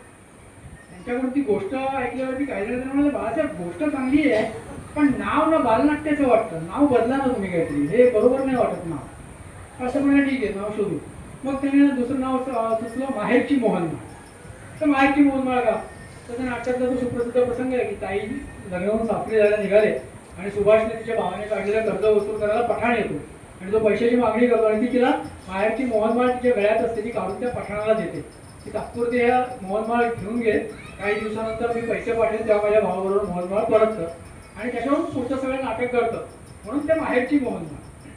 ते नाटक लिहित लिहित गेले, नाटक लिहून झालं आणि मग बाळासाहेबांना नाव मिळालं की जर त्यांचा सुभाष त्या नाटकामध्ये जो कवी आहे ते बाळासाहेबांचं जणू एक रूप आहे, त्याच्या कवितेचं जे पालुपद आहे वाहतोही दुर्वांची जुडी, तेच नाटकाचं नाव असायला पाहिजे आणि त्याने ते नाटकाचं नाव दिलं. नाटक सुरू झालं, सुपरहिट झालं, 100 प्रयोग झाले, 150 प्रयोग झाले. 200व्या प्रयोगाच्या वेळेला बाळासाहेबांनी एक प्रेस कॉन्फरन्स घेतली होती. सगळे पत्रकार बोलत होते की 200व्या प्रयोग नाटकाचं होतं की मराठी कौटुंबिक घरंदाज नाटक आहे, आपली परंपरा जपणारं नाटक आहे आणि प्रेक्षकांना आवडते 200 प्रयोग आता होते, त्याच्याविषयी पेपरमध्ये तुम्ही पण चांगल्या पद्धतीने पुन्हा एकदा प्रसिद्धी द्या वगैरे. त्या पत्रकार परिषदेत ना एक जरा कवट पत्रकार होता.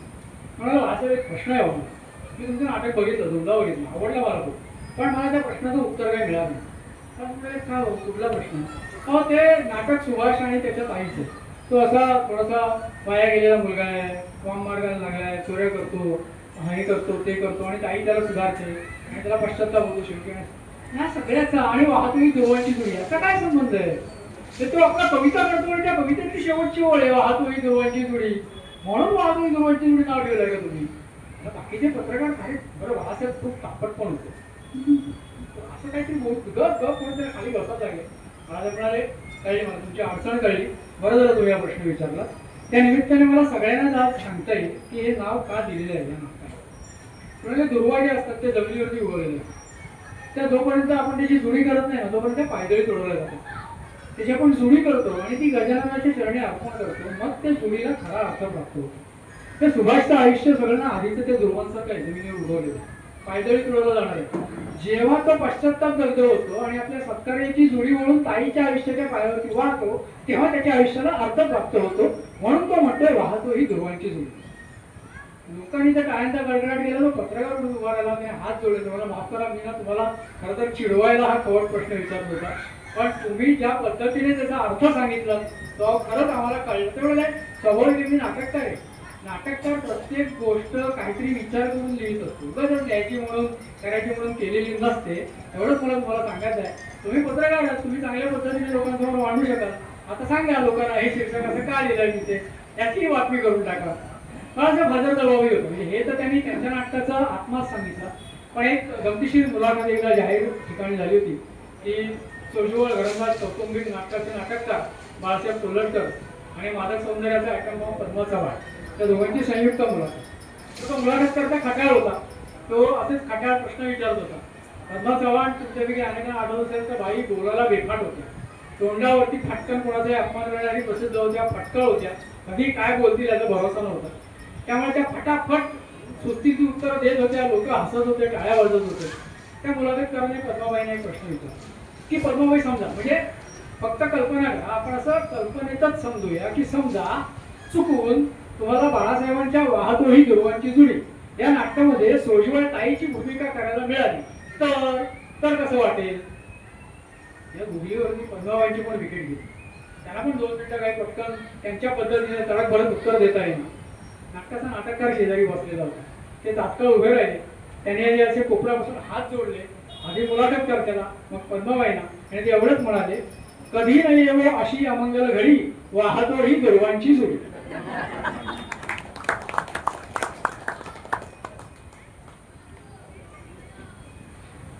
कोल्हटकरांना छोटा गडकरी म्हणायचे. अतिशय अलंकारिक भाषा, आदरभावीपणा हे गडकरांचे गुण त्यांच्यात होते. त्यामुळे मोठे गडकरी रामगणेश गडकरी यांचे नाटकवाले गडकरी मास्तर त्यांचा अपूर्ण राहिलेला राजसन्यासही पूर्ण करण्याचं काम बाळासाहेब तोरटकरांनी गडकरी जन्मशताब्दी वर्षात केलं होतं. गडकरी मास्तर हे एक कमाल व्यक्तिमत्व होतं. जो माणूस नाटक कंपनीच्या बिराडी किर्लोस्कर नाटक मंडळीमध्ये मुलांना शिकवायला म्हणून गेलेला आहे, मास्तर म्हणून वेळप्रसंगी डोअरकीपर म्हणून काम करतोय, तोच माणूस पुढे त्याच नाटक कंपनीचा तारणारा होणारा नाटककार होतो. जो माणूस आपल्या आयुष्यामध्ये अवघी 4.5-5 नाटकं लिहितो, त्याचं नाव आजही 100-150 वर्षांनंतर मराठी रंगभूमीच्या इतिहासातला महत्वाचा नाटककार म्हणून घ्यावं लागतं. याच्यामध्ये गडकऱ्यांचं कर्तृत्व दिसून येतं. पण गडकऱ्यांकडे अनेक गुण होते. म्हणा हा तर होताच. किर्लोस्कर कंपनी फुटली आणि लोक बाहेर पडले आणि गडकऱ्यांच्या ते खूप जीवाला लागले की अण्णासाहेब किर्लोस्कर ज्यांनी संगीत रंगभूमीचा पाया घातला, त्यांनी स्थापन केलेली कंपनी या नवीन लोकांनी फोडली. आणि नवीन लोक कोण? बालगंधर्वांनी त्यांची कारकीर्द किर्लोस्करमध्ये सुरू केलेली होती. पण किर्लोस्करचे व्यवस्थापक मुजुमदार आणि बालगंधर्वांचे खटके उडायला लागले आणि बालगंधर्व काही लोकांना घेऊन किर्लोस्करमधून बाहेर पडले आणि त्यांनी गंधर्व नाटक मंडळी सुरू केली. ते गडकरी मास्तरांना सुरुवातीला अजिबात आवडलं नाही. ते किर्लोस्कर मंडळीच्या किंवा नाटक कंपनीची बिराड असायची. सगळे नट त्यांचे कुटुंब एकाच ठिकाणी राहत असायचे. त्याच गावात 15-20 दिवस शो करायचे, मग पुढच्या गावात मुक्काम जायचा. तर किर्लोस्कर कंपनीच्या बिराडी गडकरी मास्तर बसलेले होते. गंधर्व ते गेले, आता नवीन कोण गायक घ्यायचा, कसं काय करायचं याची चर्चा चाललेली होती. गंधर्वांबरोबर ती कंपनी सोडून गेलेला एक दुय्यम भूमिका करणारा नट नेमका परत किर्लोस्करच्या बिराडी आला. त्याला बघून गडकरी मास्तरांचं डोकं ताटलं. काय हा नालायक माणूस आहे, कंपनी सोडून गेला, भांडून गेला, आता परत कशाला आलाय म्हणून त्यांनी त्याला खवचटपणे विचारले, काय हो आता परत कशाला आला? तर तो म्हणाला, काय नाही हो गडकरी मास्तर, माझे जोडे राहिले होते ते न्यायला होते. गडकरी मास्तर लगेच म्हणाले, कशाला? लोक देणारच आहेत तुम्हाला काय? किर्लोस्कर कंपनी फोडलीच म्हणून लोक तुम्हाला जोडेच मारणार आहेत असं त्यांनी ते सांगितलं. यथावकाश बालगंधर्वांची आणि गडकऱ्यांची दीर्घमाई झाली. बालगंधर्वांसाठी गडकऱ्यांनी नाटकं लिहिणार असं सांगितलं. नाटकं लिहायलाही त्यांनी सुरुवात केली आणि ते एका गंधर्वांना म्हणाले, बालगंधर्व म्हणजे राजेशाही कारभार होता. त्यांचे जे शालू शैली नाटकात वापरायचे, त्याची जी जड असायची ते खरं सोनं आणि खरी चांदी असली. ते नाटकाच्या सुरुवातीला त्यांचं पूर्ण कॉस्ट्युम करून झाला, त्याचं घंगाळ असायचं मोठं. त्या घंगाळ्यात अत्तर असायचं. त्या अत्तरामध्ये गंधर्व हात पुरवायचे आणि आपल्या पूर्ण शालूला ते हात घासायचे, पूर्ण शालूला ते अत्तर लावायचे. ते म्हणायचे की शेवटचा पिठातला प्रेक्षक जो 2 आण्याचं तिकीट काढून आलाय ना, त्याच्यापर्यंत सुद्धा हा अत्तराचा सुवास पोचला पाहिजे, तो पण माझा मायबाप प्रेक्षक आहे. त्यामुळे असं बळदरी काम सगळं त्यांचं. तर गडकरी मास्तर सांगणार की नारायणराव तुम्ही नेहमी प्रेक्षकांना राजकन्याच्या भूमिकेत दिसता, अप्सरा म्हणून दिसता, बळदरी भूमिका करता, त्यामुळे लोक तुमच्यावरती खुश होतात. मी तुम्हाला ना फाटकन नोडं नेसून दळण दळायला लावून स्टेजवर. तर गंधर्वांना माहिती होतं गडकरी किती थोर येते. ते म्हणाले की देवा, तुम्ही जर मला अशी भूमिका देणार असाल तर तुम्ही आनंदाने करा. आणि गडकरीने ती भूमिका लिहिली. एकच पेला आहे नाटकामध्ये. ती जी सिंधू आहे, तिची आज जेव्हा दुर्दैवाचे दशावतार सुरू होतात, तेव्हा जी अतिशय श्रीमंत घरातली असते, तिला दुर्दैवाने फाटकं लुगडं नेसून कोणाचं तरी दळण पैसे मिळण्यासाठी दळून द्यायची वेळ येते. हा तो प्रसंग नाटकात गडकऱ्यांनी लिहिलेला आहे आणि तो बालगंधर्वांनी सादर केला. दुर्दैवाने ते नाटक बघायला गडकरी हयात नव्हते. गडकऱ्यांच्या मृत्यूनंतर त्या नाटकाचे प्रयोग सुरू झाले आणि बालगंधर्व ते करत होते. पण ती भूमिका इतकी लोकप्रिय झाली की त्या काळात रत्नाकर नावाचं एक मासिक होतं, त्याचा आता 20 शताब्दी वर्षही साजरं झालं. त्या रत्नाकर मासिकाने एक पीपल्स ओपिनियन घेतलं होतं. आपण हल्ली SMS करून पाठवतो. त्यांनी पोस्टकार्डावरून लोकांचा कौल मागितलेला होता की गंधर्वांची तुम्हाला सर्वात जास्त आवडलेली भूमिका कोणती?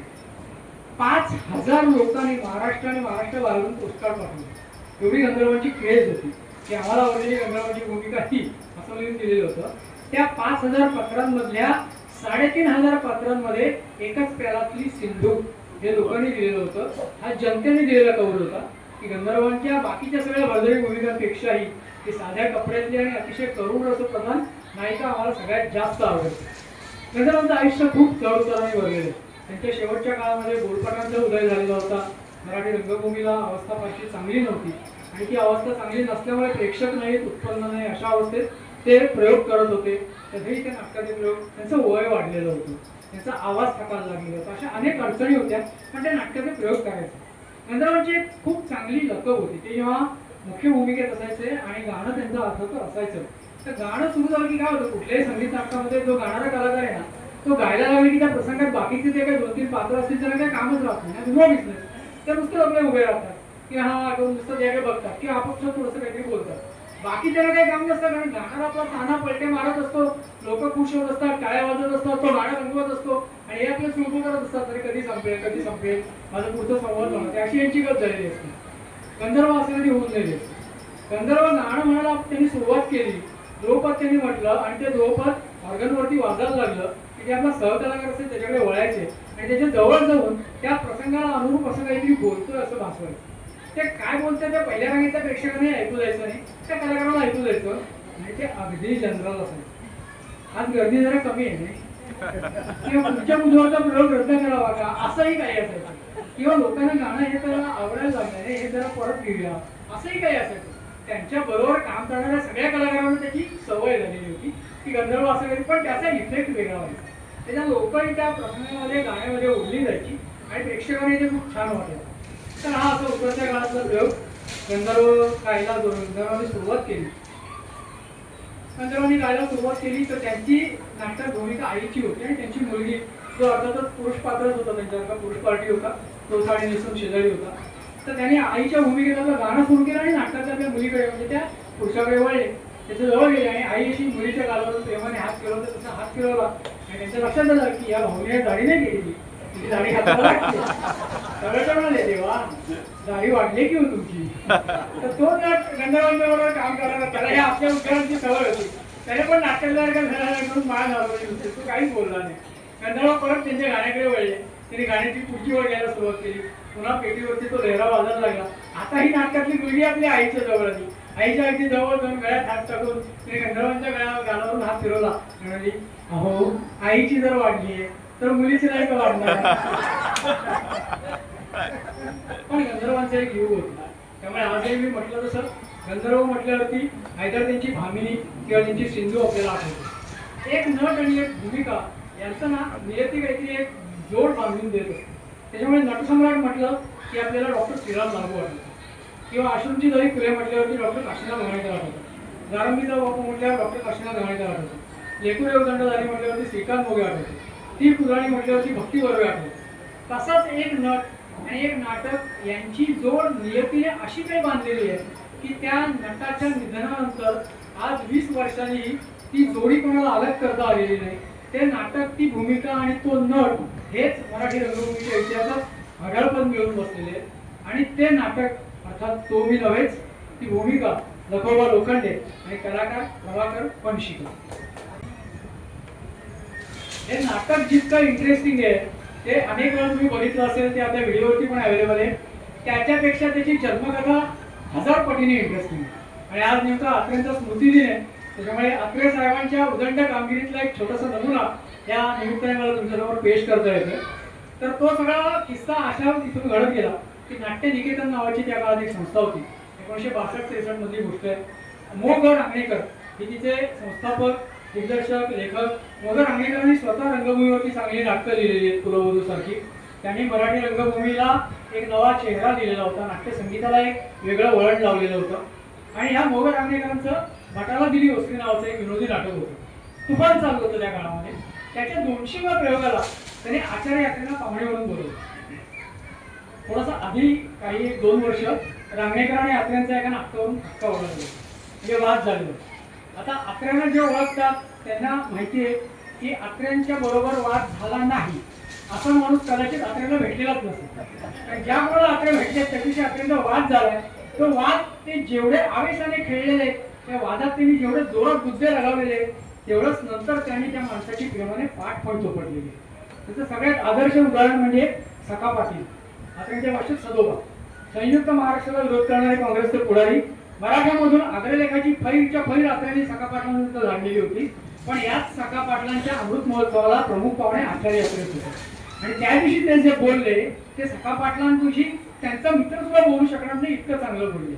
त्याच्यामुळे रांगणेकरांबरोबरचा वाद मिटलेला होता. रांगणेकरांचं 200वं नाटक आहे, 200वा प्रयोग आहे नाटकाचा. त्यामुळे आत्रे नाटकाला आले, चक्क पहिल्या अंकापासून आले, नाटक बघायला बसले आणि खुश झाले, आवडलं, हसत. आत्र्यांचं सगळं 10,000 वर्षात असायचं, जे काय करायचं ते 10 मजली, लहानसहान किरकोळ गोष्टच नसायची.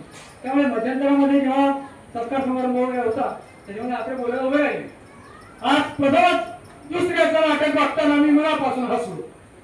रांगणेकरांनी नाटक चांगलं लिहिलंय, कलाकारही चांगले मिळाले, विनोद चांगला करते, विनोदाचा हा धबधबा असाच चालू राहू दे. 200 काय 2000 प्रयोग होतील या नाटकाचे. आणि गेल्या 10,000 वर्षात असा फार मराठी रंगभूमीवर झाला नाही. आणि या निमित्ताने मला एक सांगा असं वाटतं तुम्हाला, गेल्या 14 वर्षात मी नाटक लिहिलं नव्हतं, आज पुन्हा एकदा मला नाटक लिहायची इच्छा झाली. आणि या ठिकाणी मी जाहीर करतो की मी लिहिणार नवीन नाटक मी रांगणेकरांना देणार आहे. त्यांच्या संस्थेसाठी मी नवीन नाटक लिहिणार आहे. रांगणेकरांना तिथेच खुर्चीतून उठून नाचावंसं वाटतं. 14 वर्षानंतर आचार्याचं नाटक लिहिणार होते, छोटी गोष्ट होती का? म्हणजे साष्टांग नमस्कार, लग्नाची वेळी, घराबाहेर लोक काय म्हणतील, कवडी चुंबक, पाणी घेऊन 60 आत्यांनी 12 नाटकं लिहिली आणि नाटकाकडून अच्छा गेला. सिनेमाकडे वळले. पहिला चित्रपट काढला श्यामची, त्याला पहिलं राष्ट्रपती पारितोषिक. सिनेमा काढला, पैसे डुबवले, स्टुडिओ डुबवलं, ते विकलं, तिकडून बाहेर पडले राजकारण, पत्रकारिता, अशी सगळी क्षेत्र पालाग्रंथ करते. रंगभूमीकडे अत्रे काय व्हायला तयार नव्हते. आणि आता अत्रे स्वतः म्हणते मी नाटक लिहितो तुम्हाला देतो. रांगणेकरांना खुश. रांगणेकरांना आपल्या जन्माचा सार्थक झाला, अत्रेकडून नाटक मिळालं आपल्याला. 4-5 दिवस गेले, रांगणेकरांना अत्रेकडून त्या निरोप नाही आला. रांगणेकरांनी अत्रेला फोन केला, साहेब हा बोला काय तुमचे नाटक, हा बरी आठवण गेली, 4 दिवसांनी काढा लागतो. 4 दिवसांनी रांगणेकरांनी परत फोन केला, साहेब मी रांगणेकर, हा मी जरा काल दौऱ्यावरती होतो 2 दिवस, एक 8 दिवसांनी फोन करा. 8 दिवस झाले परत ते हो देतो. महिना गेला याच्यामध्ये. आपले काही लिहितोय नाटक, कथावीत सांगायला तयार नाही, लिहितोय म्हणतोय काही देतो, सांगतो, बघतोय, असं सगळं चाललेलं. शेवटी एकदा रांगणेकर उठले आणि डायरेक्ट शिवशक्ती होती आपल्याकडे धडक. साहेब ते काय नाटकाचं बघा काहीतरी होता, महिना होता. अरे काय ते काँग्रेसचे मंत्री मला मुका सोडूनच देत नाहीत, सतत आपली आपली करत राहतात आणि मला ते छापायला लागतं. नाटक पुढे येऊन तुझं मी, तुझ्याकडे काही विषय आहे का? रांगणेकरांना हे माहिती होतं की आपल्याला हे माहिती होतं की रांगणेकर स्वतः उत्तम दिग्दर्शक आहे. आणि नाटक करायला जसं नाटक दिसतं तसं दिग्दर्शकालाही दिसतं. दिग्दर्शकालाही प्लॉट सुचत असतात, गोष्टी दिसत असतात, माणसं दिसत असतात. त्यामुळे तिने रांगणेकरांना विचारलं या तुझ्याकडे काही विषय आहे का? रांगणेकरांना या प्रश्नाची अपेक्षा होती, ते तयारीतच आलेले होते. म्हणजे साहेब एक विषय आहे, मी अख्खी फाईल करून आणली त्याची. मी त्यांनी ती फाईल करून सांगायच्या टेबलवर ठेवली. काय साहेब ते माधव काझी प्रकरण, तो पोरीना फसवणारा भामटा. तेव्हा माधव काझी प्रकरण महाराष्ट्रात खूप गाजलेलं होतं. माधव काझी असं गौडबंगाल नाव असलेल्या एका माणसाने 10-12 मुलींना लग्नाचं आमिष दाखवून फसवलं होतं. अब्रू लुटले होते, दागिने लुटले होते, खोटी लग्न केली होती, खोट्या नावाने संसार करत होता आणि तो पकडला गेला होता आणि त्याच्यावरती केस चाललेली होती. आपल्याला ते प्रकरण माहिती होतं अर्थातच, कारण महाराष्ट्रात गाजलेलं प्रकरण. पोरीला फसवणारा भामटा, त्याच्यावरती नाटक लिहायचं. आणि 14 वर्षांनी हा आकडे नाटक लिहितोय. विषय तसा मोठा पाहिजे, मोठा भारत असतं म्हटलं भामटेची नाटक लिहायचं. साहेब एक काम करा, तुम्हाला विषय सुचत नाही, माझ्याकडे हा विषय आहे, माझी खात्री आहे याच्यावरती नाटक तुम्हीच लिहू शकाल.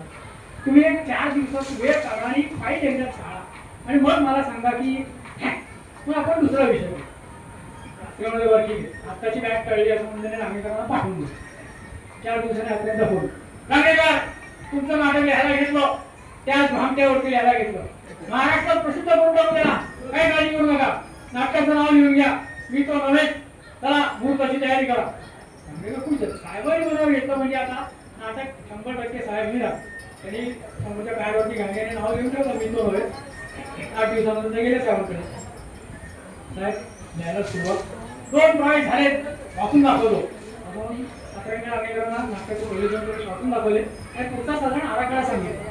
ड्राफ्ट काय असेल तो सांगितला की कशा पद्धतीने कथानक जाईल. रांगणेकरांच्या लक्षात आलं आपल्याला अलिबाबाची गुहा उघडलेली आहे, आयुष्यात मिळणार नाही एवढं ढवाळ आपल्या हातात लागताय. आता साहेबांनी जे म्हटलं व्यवस्थित वेळेवरती पुरं करून द्यायला हवं. मग रांगेकर मुहूर्त ठरवून टाका, 15 ऑगस्टला मुहूर्त करू. अहो अंक तर पहिला लिहून होते तुमचा, अंक लिहून राहिलो, अंकाला काय वेळ लागतं, तुम्ही दोघांचं नाव वगैरे शोधावं लागेल. मी तुम्हाला हे पहिले 3 प्रवेश सुद्धा पाठवतो. पहिले 3 प्रवेश कंपनीकडे आले, पंशीकर त्यांच्याकडे व्यवस्थापक म्हणूनच काम करायचं. रांगेकरांकडे पाठामध्ये गोष्टीमध्ये ते रोल करायचे.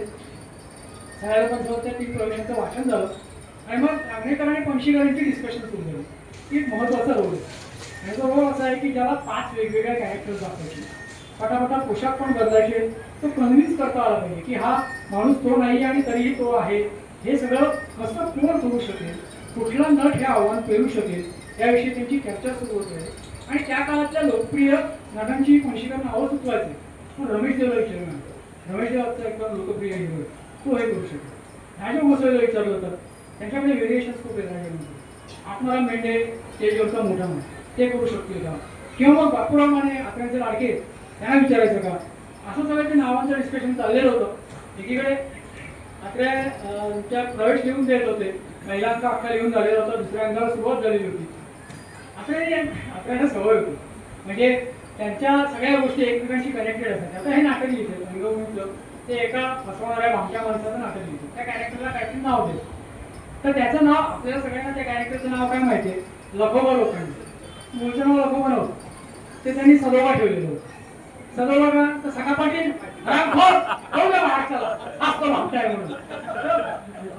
रांगेकरांची पंचायत वेगळी होती हो. रांगेकरांच्या नाट्यनिकेतनला सखा पाटील फायनान्स करायचे. सखा पाटील तुला म्हणजे पैसे द्यायचे नाटक काढायला. जेव्हा रांगेकर आपल्याकडे गेले जेव्हा की साहेब ते तुमचं राजकारण वगैरे ठीक आहे, तुम्ही नाटक कसं आणताय, तुम्हाला आहे ना मराठामधून तुम्ही त्या तुमच्या सदोबाची काय काढता येईल, लक्षरं काढताय ना, ते नाटकामध्ये सदोबा कशाला काय रांगेकर किती घाबरताय तुम्ही, कशाला त्या सदोबाला घाबरताय, ठोकू दे केस त्याला आपल्यावरती, नाटक गाण्यात एवढं तुला लोकांना नाव चला नको तर नको या लखोबा लोकांनी. बघा तुम्ही लखोबा म्हणालात तरी महाराष्ट्राला तो सदोबा हे माहितीये, लखोबा लोखंडे झाला.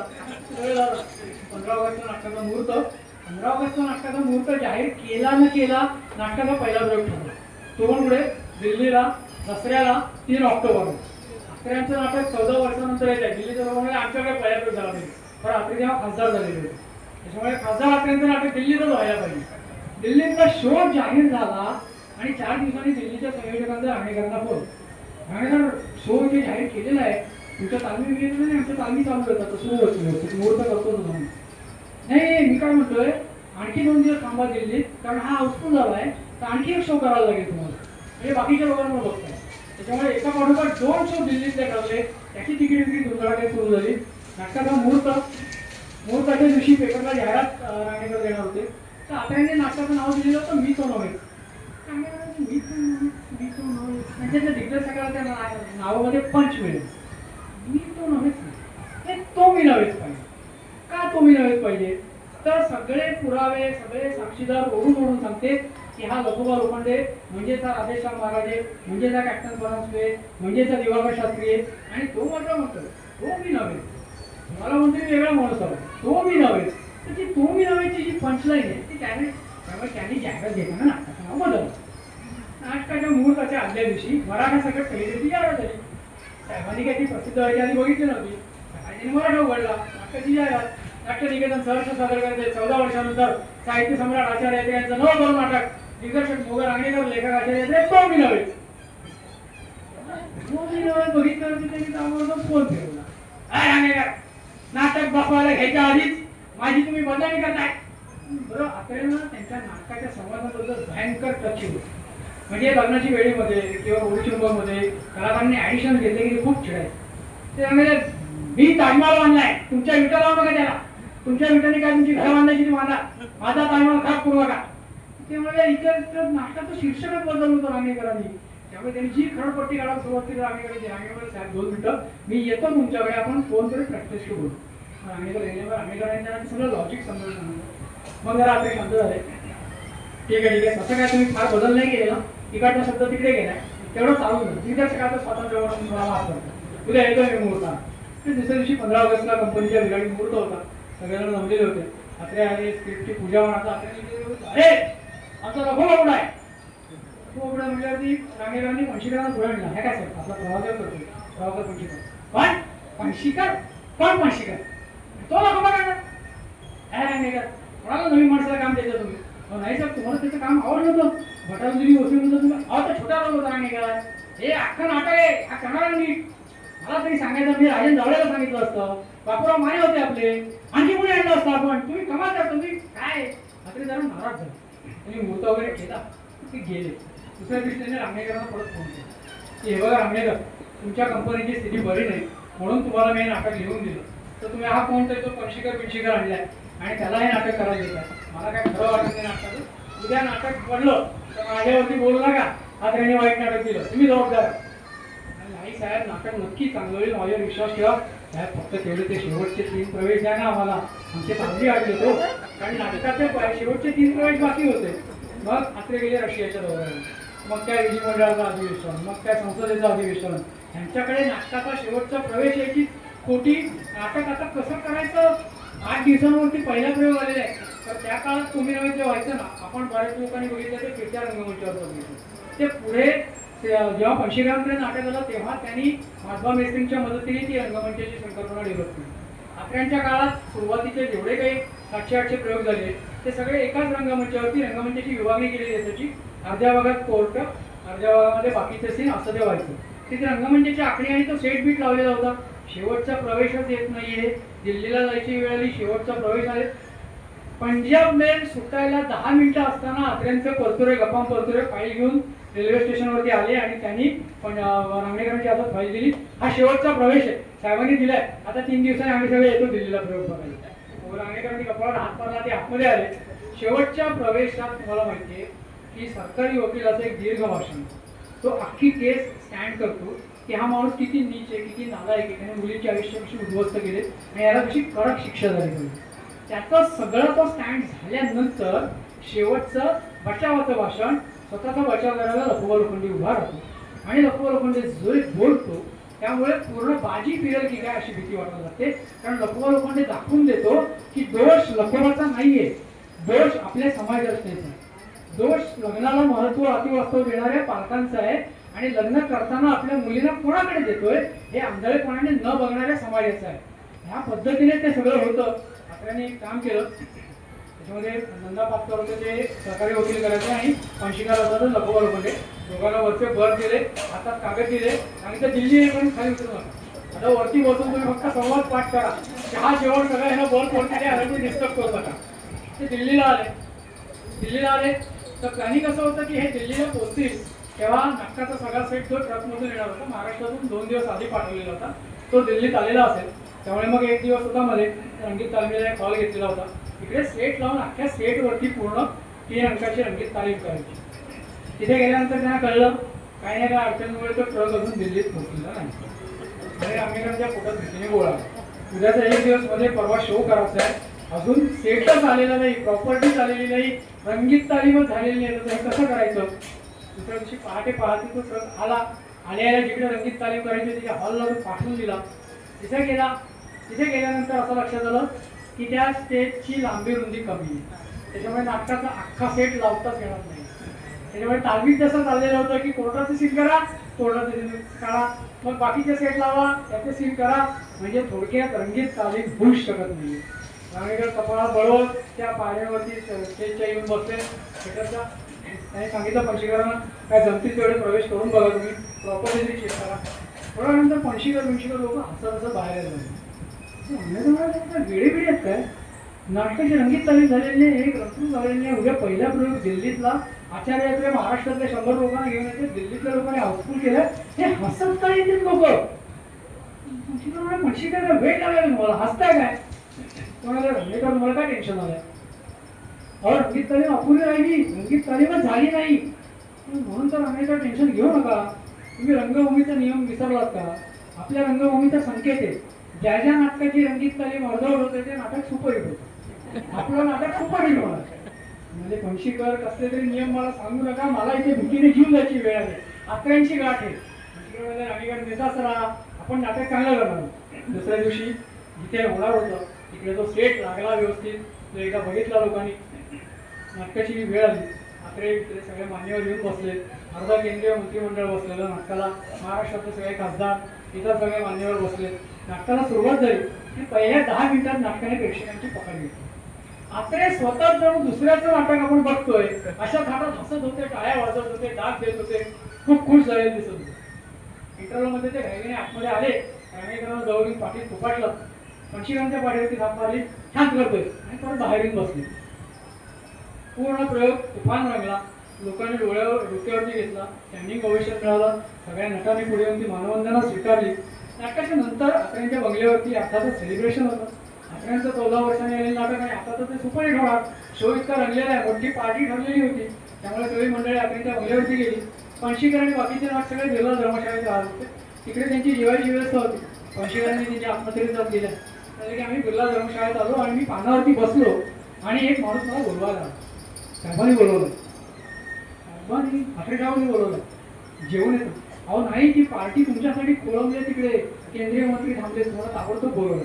तिकडे पार्टीला असं झालेलं होतं, सगळे लोक जमले, सगळ्या लोकांनी आपल्याचं टाळ्या वाजून स्वागत केलं. नाटकाविषयी लोक बदलून बोलायला लागले, उंची मध्याचे बाटल्या ओढल्या गेल्या, ग्लास भरले गेले. आणि आता इकडे बघितलं, सांगितलं आपला प्रभाकर नाहीये. 3 महिन्याचा फरक, कोण पणशीकर ते आपला प्रभाकर, आपला प्रभाकर नाहीये. राणीकर पण एकदम तपपले, त्यांना कल्पना नव्हती की साहेब पणशीकरांना पार्टीला घेऊन या म्हणतील.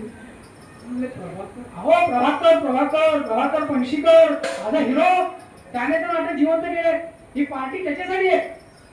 कोणीही ग्लासाला हात लावणार नाही. आधी पणशीकरांना घेऊन या म्हणून त्यांची गाडी पाठवली होती. पणशीकरांना ते घेऊन आले होते. आपण त्यांच्या पद्धतीने पणशीकरांना एक मोठी मिठी मारली.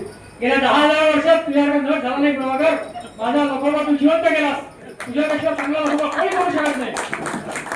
पणशीकरांनी त्यांच्या आत्महत्येच्या पेढ्याला गौर घेतला, बाहेर आलो. गॅलरीमध्ये येऊन कठड्यावरती ग्लास ठेवला आणि ढसाढसा रडावला.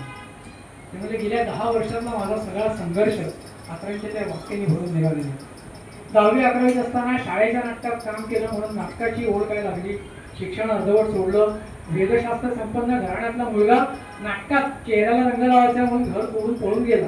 पुण्याला जाऊन नाटकात नशीब मिळते का बघायला नाही झालं. मुंबईत आलो, गिरगावला दुकानाच्या पायरीवर झोपलो. घरच्या लोकांना फसवलं. मोठ्या गावाकडून वहिनीचा सोन्याचा हार घेऊन विकला पण नाटक करेन म्हणालो. या सगळ्या संघर्षाचं आज उतारता आलेली होती. एक भूमिका नियतीने त्यांच्या पदरात टाकलेली होती, जी पुढे अनेक वर्ष पणशीकरांनी केली. अनेक वर्ष आपण ती बघितली. एकच सांगेन आणि पुढच्या गोष्टीकडे वळेन. मला दिलेली वेळ संपत आहे. नाटकाचं नाटक खूप मोठं आहे, त्याच्यामुळे ते असं एका बैठकीमध्ये संपणार नाहीये. पणशीकरांच्या बाबतीत एक महत्त्वाची गोष्ट म्हणजे आपल्याकडची नाटकं वेगळ्या भाषांमध्ये गेलेली. गुजरातीत होतात प्रयोग, बंगालीत होतात, कन्नडमध्ये होतात. इथे ठाण्याचे नाटक करायचं अशोक समय, त्यांनी तर 12 गुजराती नाटकं पण लिहिले. त्यातली 6 त्यांचीच मराठी आणि 6 नवीन दिले. तोमी नव्हेच सुद्धा कन्नड भाषेत गेलं. पण तोमी नव्हेच कन्नड भाषेत फक्त नाटक नाही गेलं. तोमी नव्हेच कन्नड भाषेत मराठीतले लखोबाला गेली. झालं असं की आपले गेल्यानंतर अनेक वर्षांनी एक कन्नड नाटक कंपनी, कन्नड नाटक कंपनी पणशीकरांनी भेटली. म्हणजे की आम्हाला हे नाटक कन्नडमध्ये करायचं आहे. पणशीकरांना जेव्हा मीनाताई होत्या त्यामुळे मी मीनाताईंशी बोलतो आणि तुम्हाला राईट्स मिळून देतो करा कन्नडमध्ये, चांगलं नाटक आहे. मराठीत तर इतके वर्ष आम्ही करतोय. त्यामुळे मी तसं नाही करायचं, तुम्हाला घेऊन करायचं. मला कन्नड येत नाही, मी त्या लखवा लोकांनी निप्पा आणि आपल्याला पण तेवढा फक्त हेर काढून बोलतो, बाकी मला मला कन्नड येतच नाही. तेवढं नाही लखोबा तुम्हीच करायचं, कारण तुमच्याकडे लखोबा कोणीच करू शकत नाही. बाकी आम्ही सगळी टीम उभी करतो. पण शिकवण्याला मला एक 3-4 महिने द्या, मी प्रॅक्टिस करतो आणि तुमच्या लखोबाचे संवाद मला देवनागरीमध्ये लिहून द्या, मी ते वाचून समजून घेतो. पुढचे 7-8 दिवस त्यांच्या एका माणसाबरोबर बसून ते संवाद, ते शब्द कसे उच्चारायचे, कुठल्या अक्षरावरती जोर आहे, कुठलं अक्षर तोडायचं आहे, ते थोडंसं पंतांनी समजून घेतलं. आणि मग त्यांनी काय प्रॅक्टिस कशी सुरू केली, तर मराठी तुम्ही यावेळेस नाटकामध्ये लखोबा लोखंडे बोलायला उभा राहिला की मध्येच एखाद्या ठिकाणी त्या कन्नड नाटकातले जे संवाद पाठ व्हायला लागलेले होते ते कन्नडमध्ये सुरू करायचे. की हो निप्पाणीला असल्यामुळे कन्नड तोंडात बसलेली आहे बघा, मराठीचं बोलायचं नाही का तुमच्याशी, मराठीचं बोलतो असं म्हणून मग परत ते मराठीत संवाद सुरू करायचे. असं टप्प्याटप्प्यात त्यांनी मराठी नाटकात कन्नड लखोबाची प्रॅक्टिस केली आणि पुढे 6 महिने कर्नाटकात जाऊन शोधली. त्याच्यामुळे नाटक मानसपुत्रासह कन्नडमध्ये गेलं. नाटकाचं नाटक खूप मोठं आहे. नाटकातले किस्से खूप अनंत आहेत. बालगंधर्वांपासून आपण सुरुवात केली होती. 1-2 किस्से आधुनिक काळातले लक्ष्मीकांत बेर्डेचे सांगेन. लक्ष्मीकांत बेर्डे आपल्याला सगळ्यांना माहिती आहे, अतिशय उत्स्फूर्ततेसाठी गाजलेला कलाकार होता तो. त्याची उत्स्फूर्तता खूप, जी ती स्टेजवरती तर दिसायची पण ती मेकअप रूममध्ये पण असायची. छूमंतर नावाचं नाटक होतं, त्याच्यामध्ये लक्ष्मीकांत बेर्डे काम करायचं. नाटक संपल्यानंतर जनरली कलाकार सगळे मेकअप पुसून कपडे बदलून जायची घाई असते, त्यासाठी ते घाईमध्ये निघणार असतं. तशी सगळ्यांची मेकअप पुसायची घाई चाललेली होती, सगळं चाललेलं होतं. आणि लक्ष्मीकांत अचानक म्हणाला, कोणाचं 100चं बंडल हरवलंय का? 100चं बंडल 90च्या दशकाची गोष्ट आहे. 100चं बंडल 10,000 रुपये कोणाला लाईटच नव्हती जेवढी कोणाला जाणार, 10,000 रुपये कोण हो म्हणणार. एक जण तरी हात करून म्हणाला, माझं मी बँकेतून काढून आणलं होतं, माझं हरवलं. लक्ष्मी म्हणाला, होय का? हे बघा खिशात हात घातला, हा रबर मिळालाय त्याचा, पैसे कोणाकडे मला माहिती नाही. लक्ष्मीकांतचा आणखी एक किस्सा आहे. साहित्य संघ मंदिराने एक पगारी नट योजना म्हणून सुरू केली होती की काही नटांना वेतन देऊन, मासिक वेतन देऊन साहित्य संघाच्या कॉन्ट्रॅक्टवरती घ्यायचं आणि मग त्या नटांना येऊन चांगली नाटकं करायची नवी जुन्या पद्धतीचे. त्याच्यात 2 जण नट होते, त्याचे एक लक्ष्मीकांत बेर्डे होते. दुर्दैवाने 6 महिने झाले पण एकही नाटक झालं नाही आणि योजना वारगळली. पण त्या काळात लक्ष्मीकांत कायम साहित्य संघ मंदिरात असायचा, तिथे वेगवेगळी नाटकं व्हायची, ते शो बघायचा. असंच एक नव्या नटसंख्येतलं नाटक होतं. लक्ष्मीकांत ते बघायला बसलेला होता आणि जाम बोर नाटक चाललं. काही म्हणजे पात्र कसंही बोलत होते, कथानकात रस नव्हता, लोकांना कंटाळा येत होता. सगळ्याच बाबतीमध्ये ते नाटक फार फसलेलं असं नाटक होतं आणि त्यामुळे ते नाटक लक्ष्मीकांत कंटाळला, मध्ये मध्ये त्याला पण डुलक्या यायला लागल्या. सगळं झालं, नाटक संपलं आणि कोणत्या तरी लक्षात लक्ष्मीकांतकडे नाटक बघायला बसले. मग ते नट मंडळी त्यांना आत घेऊन गेले की सर सांगा ना आमचं नाटक कसं वाटलं, काही चेंजेस करायला हवे असेल सांगा, काय चेंजेस करू ते सांगा, कसे करू ते सांगा. की एक ना महत्वाचा चेंज तुम्ही करा, तुम्हाला सांगा. कुठला सर काय करू. बघा नाटकाच्या शेवटी हिरोईन आहे ना, ती त्या खलनायकाचा गळा दाबून जीव घेतो. हो हो हो सर, पण तो मरायला म्हणजे तो मरायला पाहिजे, त्याला शिक्षा झाली पाहिजे. पण ना तुम्ही एक काम करा, ती ना बंदूक झाडून गोळी मारून त्याचा जीव घेते असं दाखवा. गोळी मारून जीव घेते असं का दाखवा. आणि गोळीच्या आवाजाने झोपलेले प्रेक्षक चांगले.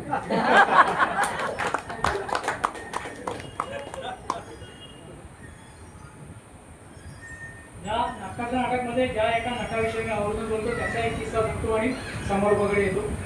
कारण तो नट असा होता की सर्वसाधारण नट म्हटल्यावरती कोणाचा आवाज चांगला असतो, कोणाचं रूप चांगलं असतं, कोणाकडे अभिनयाची समज असते, अशा सगळ्या गोष्टी असतात. आणि मला असं वाटतं की देव असे ना प्रत्येक नटाला त्या गोष्टी देत केलेल्या आहेत. बाळगंधर्वांना आवाज दिला, विक्रम गोखलेंना अभिनय दिला, विनय आपटेलाही आवाज दिला, काशीनाथ खांडेकरांना रूप दिलं, अभिनय दिला. असं देत देत तो त्या नटांच्या गल्लीत आला आणि शेवटच्या एका जगाशी एक 12-15 वर्षाचा पारपुडा पोरगा उभा होता. देवाने बघितलं तर आणि उत्सवाच्या वरात आपण जोडीतल्या सगळ्या देणग्या बाकीच्या नाटांना वाटून टाकल्या. या बाल नाटासाठी, या छोट्या नाटासाठी आपल्याकडे काही नाहीये. अरे बापरे, माझ्याकडे काहीच पुरवलं नाही. म्हणून देवाने हात फिरवला, त्याच्याच कपाळावरती मारला. तर तो हात फिरवला, त्याच्यामध्ये त्या मुलाकडे असलेली एकमेव चांगली गोष्ट पण देव घेऊन गेला. आणि ती एकमेव चांगली गोष्ट होती वाचा. आणि ती वाचा गेल्यानंतर सुद्धा 50 वर्ष ज्या नटाने प्रेक्षकांना रिझवलं, असा मराठी, हिंदी रंगभूमी आणि चित्रपटातला एकमेव नट तुमच्या लक्षात आला असेल, मधु आपटे. मधु काका माझ्या बाबांचे खूप चांगले दोस्त होते. मधु बाबांनी बरीच नाटकं केली होती. त्यांचे 1-2 किस्से फक्त सांगतो. त्याला मी एकदा विचारलं, मधु काका तुम्ही शाळेत गेला नाही तसं ऐकलं ते खरं का. गेलो तो. म्हटलं मग का लोक म्हणतात की मधु आपटे शाळेत गेले. 4थ्या दिवशी हाकलून दिलं. 4थ्या दिवशी का हाकलून दिलं, काय मस्ती केली तशी. मस्ती नाही गेली, उत्तर दिलं. मास्तरांनी विचारलेल्या प्रश्नाचं उत्तर दिलं म्हणून मास्तरांनी 4थ्या दिवशी हाकलून दिलं असं कसं. मास्तरांनी विचारलं, तमसोमा ज्योतिर्गमय अर्थ सांगा. मराठीची बोल संस्कृत करून सांगणार. विचार केला सांगून टाकलं. काय सांगितलं का काका, तुमची आई ज्योतिबाला गेली. मास्तरांनी कानाखाली ज्योतिबाचा रस्ता काढला आणि घरी पाठवला. कल्पना करा, 10-12 वर्षाचं 8 वयाचं पोरं बोलता येत नाही, शाळेत सांगताना आईला चिंता वाटायला लागली, ह्या पोरं तर व्हायचं कसं. हा स्वतःच्या पायावर तो उभा राहायला पाहिजे. मग तिला म्हणजे सांगितलं. तिकडे ते पुण्यात राहत होते. तिकडे एक प्रभात कंपनी म्हणून निघाले, फिल्म कंपनी आहे, मोठा स्टुडिओ आहे. त्याच्याकडे वेगवेगळ्या कामांना कुठल्याही प्रकारची माणसं चालतात, मुखपट करतात, बोलपट करतात. त्यांच्याकडे मुलाला पाठव. माऊलीने विचारले, ती घेऊन गेली की या मुलाला इथे काम द्यायला. तिथल्या लोकांनी बघितलं, त्यांना आडीनडीला कामाला माणसं हवीच होत्याची. जरा चटपटीत पोरगा आहे, 12-13 वर्षाचा आहे. त्याने पिऊन म्हणून केबिन झाडायला, सामान द्यायला ठेवू म्हणून त्याला ठेवला. पण मधु काका बोलता येत नसेल तरी मित्र जोडण्यामध्ये पटायचे. भयंकर. ते ना समोरच्या विचारायचे, 15 मिनिटं आहेत का. काय रे मधु, 5 मिनिटं बोलायचं. आपल्याला 5 मिनिटं बोलण्यासाठी समोरची 15 मिनिटं आपण खाणार होतो. त्यामुळे समोरचा माणूस त्यांचा मित्र होऊन जातो. त्या मधु काकांनी स्टुडिओत पण त्यांचे मित्र गोळा गेले. कॅन्टीन मध्ये एक शंकर नावाचा पोरगा होता, तो तुमचा दोस्त झाला. मग तो त्याला गुपचूप सकाळी माला घ्यायच्या, एक फुकट चहा आणून द्यायचा. मधु काका आपले सगळे प्रवासचे 4 पार्टनर होते तेव्हा. शंकरराव होते, दामले होते, सत्यलाल होते, धायबर होते. ते केबिन्स मधु काका जायचे आणि बाहेर वाकरून बसायचे. बेल मारली कुठल्या साहेबांनी की तिकडे जायचं, त्याने काय हवं ते आणून द्यायचं. आणि एकदा साहेबांची केबिन जाळत होते, सकाळची वेळ होती. आणि फोन वाजला टेबलवर. त्यांना प्रश्न पडला आपण फोन घ्यावा की नाही, म्हणून वाचते म्हणजे तो उचलला. हॅलो, मी शांताराम बोलतोय. शांत्या, गाडवा चहा पाडतो लवकर, मला किती वेळ झाली. फोन घेऊन गेला. परत आम्ही केबिन झाला, फाईल घेऊन परत फोन वाजला.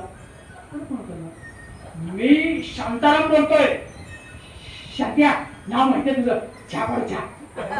परत फोन केबिन बाहेर जात होते. परत फोन वाजला. आता काही मधुबाबांचा फोन उचलला नाही. तुझं बाहेर निघून गेले. बाकीचे केबिन जाणून झाले, टेबलवर येऊन बसले.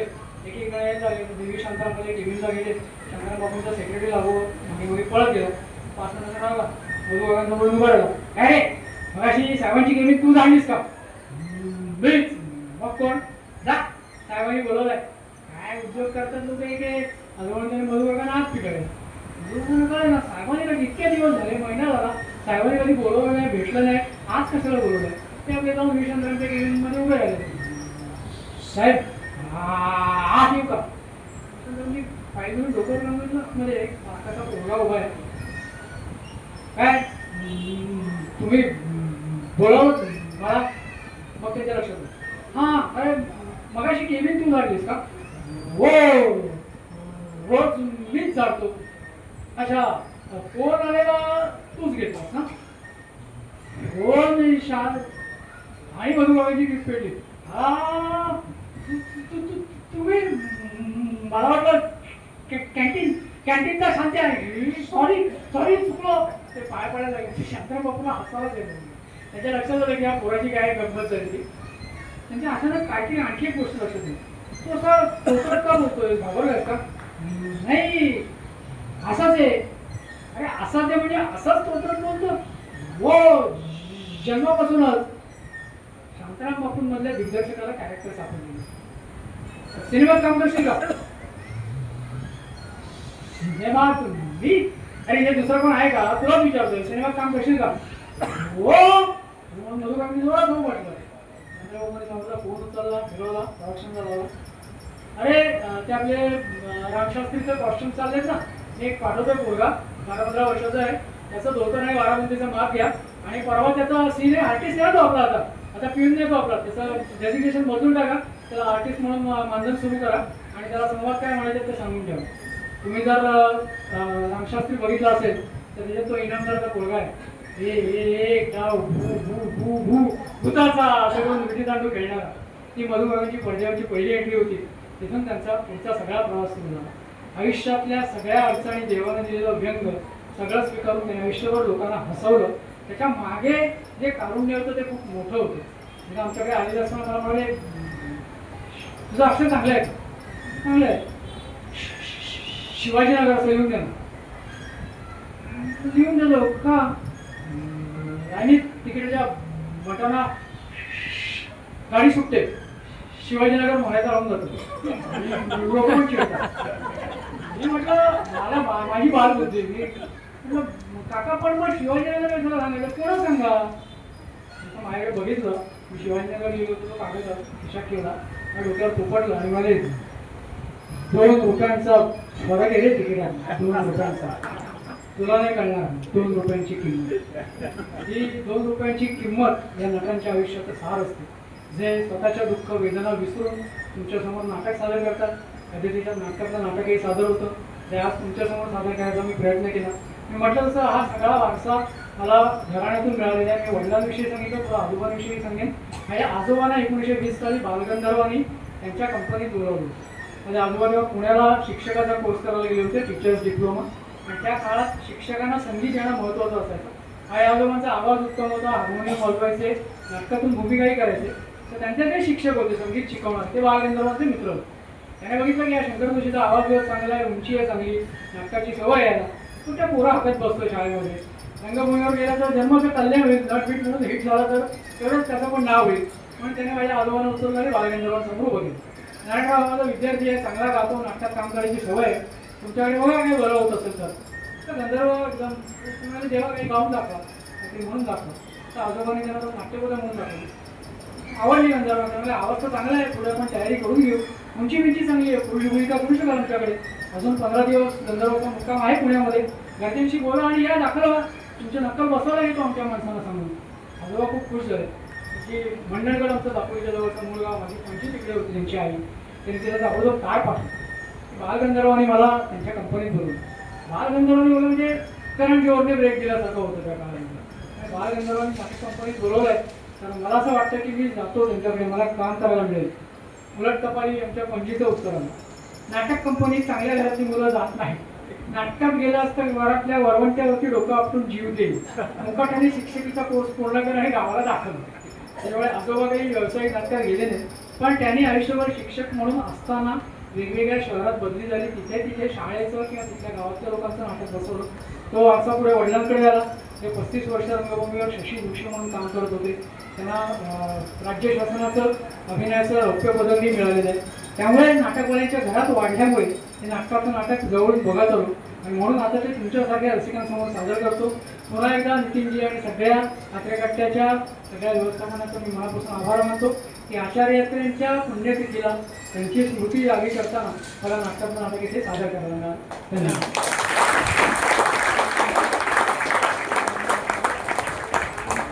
धन्यवाद मकरांजी. मुख्य म्हणजे सांगायचं की आज जो आपण विषय निवडला तो अगदी योग्य निवडला की अत्र्यांची पुण्यतिथी आणि नाटकातलं नाटक. या व्यक्तीबद्दल मगाशी एक सांगायचं राहिलं की गेल्या वेळेला मी अँकरिंग करताना मी बघितलं की कधी कधी त्यांनी आता नाटकातला किस्सा सांगितला की स्कूलच बंद पडतं. आत्ता आपल्याकडे टेक्निकल प्रॉब्लेम येतात. एखाद्याची एव्ही चालू होते, तो माणूस स्टेजवर येतो आणि त्याच्याबद्दल काय माहितीच त्याच्यावर दिसत नाही. अशा वेळेला प्रसंगावधान राखून मकरंजी तिथे काही ना काहीतरी बोलून ती वेळ मारून देतात. असं मी बऱ्याच वेळा बघितलं की टेक्निकल प्रॉब्लेम येतच असतात आणि यांची आपली कॅसेट चालूच असते. कुठेही असं खंड पडू देत नाहीत की प्रेक्षक म्हणतात अरे स्टेजवर चाललंय काय, बंद का पडलं, असं कधीही होत नाही. त्या अनुषंगानेच ते काहीतरी बोलत राहतात. आणि एक राहिलं की आता एक 15 तारखेला एक त्यांचा छान कार्यक्रम आहे, त्याविषयी तुम्हीच अनाउन्समेंट कराल तर बरं आहे. हा जसा मी एकपत्ती कार्यक्रम करतो नाटकाचा नाटक, तसा मी निसर्गविषयक काही स्लाईड शोज करतो.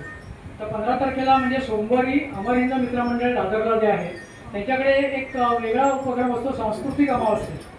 तर या सोमवारी काहीतरी सोमवती अमावस्या आहे. तर त्या सांस्कृतिक अमावस्येला त्यांनी मला एक स्लाईड शो ठेवला आहे, प्राणी तितक्या प्रकृती. म्हणजे आपण जनरली म्हण ऐकलेली असते की व्यक्ती तितक्या प्रकृती. माणसाचे स्वभाव वेगवेगळे असतात, त्यामुळे माणसांचं वागणं वेगवेगळं असतं. वेगवेगळ्या वेळी वेगवेगळ्या पद्धतीने माणसं वागतात. पण निसर्गाचे जे बघायला मिळतं खूप उदाहरणं आपल्या आजूबाजूला असतात. म्हणजे आपण नेहमी म्हणतो की कोकिळेची पिल्लं कावळ्याच्या घाटात वागतात. तर असं काय होतं, किंवा स्थलांतर करून युरोपमधून किंवा अन्य ठिकाणाहून पक्षी भारतामध्ये येतात. तर ते स्थलांतर का करतात, किंवा सरडा रंग बदलतो, म्हणजे शामिलान रंग बदलतो, तो रंग का बदलतो. असे निसर्गातल्या अनेक प्राण्यांच्या वर्तनाविषयी मनोरंजक अशी माहिती आणि त्यांचे फोटो ते प्रत्यक्ष फील्डवरती आम्ही काढलेले. त्याचा तो एक 1.5 तासाचा स्लाईड शो असतो. तुमच्यापैकी ज्यांना जमणार असेल त्याने अवश्य या. सोमवारी 15 तारखेला संध्याकाळी 6:30 वाजता अमर हिंद मित्रमंडळ दादरला हा कार्यक्रम होणार. थँक्यू. याचा प्रयत्न करू, पण आम्ही तो कार्यक्रम इथे करू. तेव्हा तुम्ही मात्र निश्चित या आणि तो कार्यक्रम करूया आपण. चांगला कार्यक्रम आहे, कारण स्लाइड शो आणि त्याच्याविषयी आपल्याला बरीचशी माहिती मिळेल त्याच्याविषयी.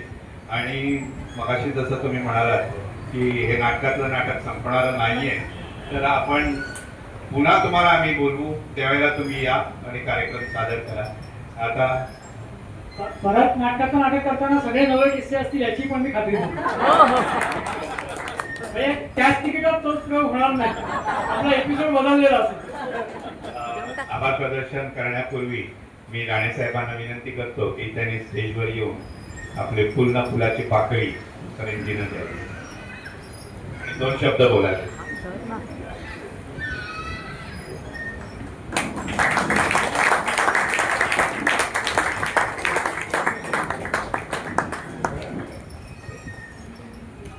काही बोलणार नाही, पण नाटकाचा संपूर्ण इतिहास आपल्याला ऐकायला मिळाला. मी किर्लोस्करांपासून तर आतापर्यंत जे घडलं त्याचं खरंच म्हणजे हे जे आपल्याला ऐकायला मिळालं, आपण माध्यमातून आचार्य त्या जयंती दिवशी परत त्यांचे आभार मानायचे काही कळत नाही. आमचा भाग्याचा दिवस हा होता असंच करतो.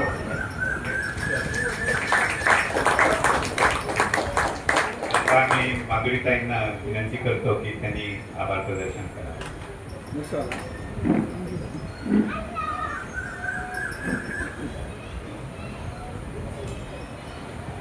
नमस्कार. आज आचार्य अत्रे यांचा पुण्यतिथी आहे आणि त्यानिमित्ताने हा कार्यक्रम. आचार्य अत्रेकर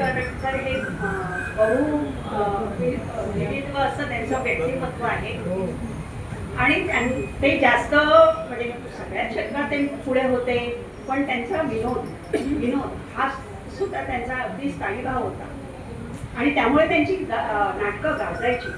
आणि आजच्या दिवशी हा कार्यक्रम आपण म्हणजे नाटकातलं नाटक त्यांनी बरेच किस्से सांगितले, त्यातले बरेचसे विनोदी सुद्धा होते, तर ते खूपच छान होतं.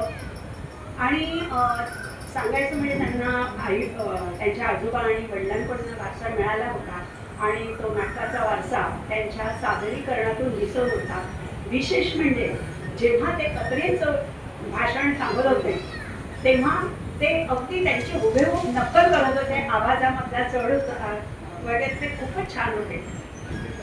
दुसरं सांगायचं म्हणजे त्यांनी एकदम मोठा स्पॅन घेतला, म्हणजे अगदी बालगंधर्वांपासून लक्ष्मीकांत बेर्डेपर्यंत, आणि त्यांनी सांगितलेलं आहे की सेकंड पार्ट आहे अजून आणि तो आपल्याला ऐकायचा आहे. आपण सर्वांनी तेव्हा येणारच. ह्या उन्हाळ्याच्या दिवसामध्ये एवढी उन्हाळ्याच्या झळा लागत असताना हास्याचे फवारेच जसे उडत होते आणि त्याच्यामध्ये आपण भिजून निघत होतो. सगळे फळाफळा असं होते. छान वाटलं.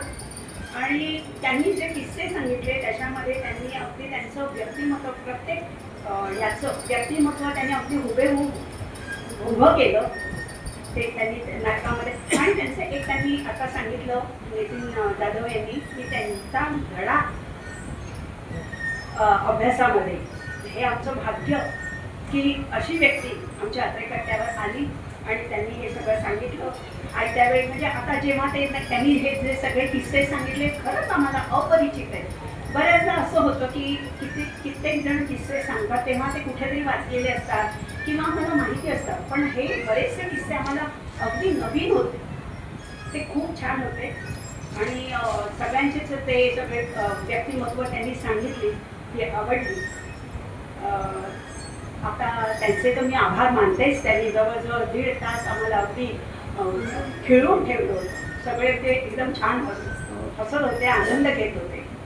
तर त्यांचे मी आभार मानते, विशेष आभार मानते. नितीन जाधव आमचे गुणी कार्यकर्ते, त्यांनी असा खंदा कलावंत आमच्या अत्रेकट्ट्यापर्यंत आणला, त्यामुळे त्यांचेही आभार मानते.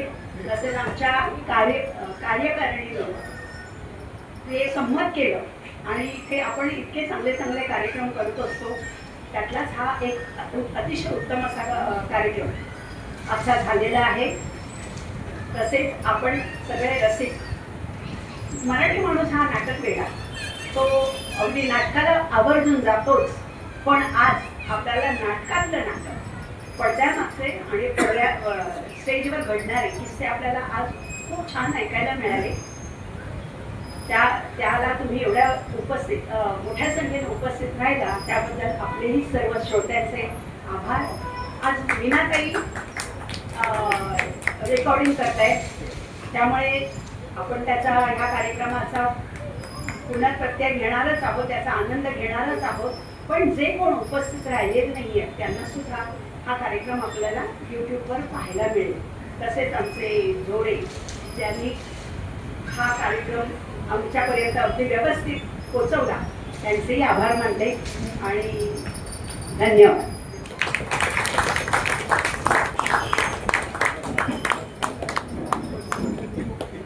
कार्यक्रम संपला असं मी जाहीर करतो.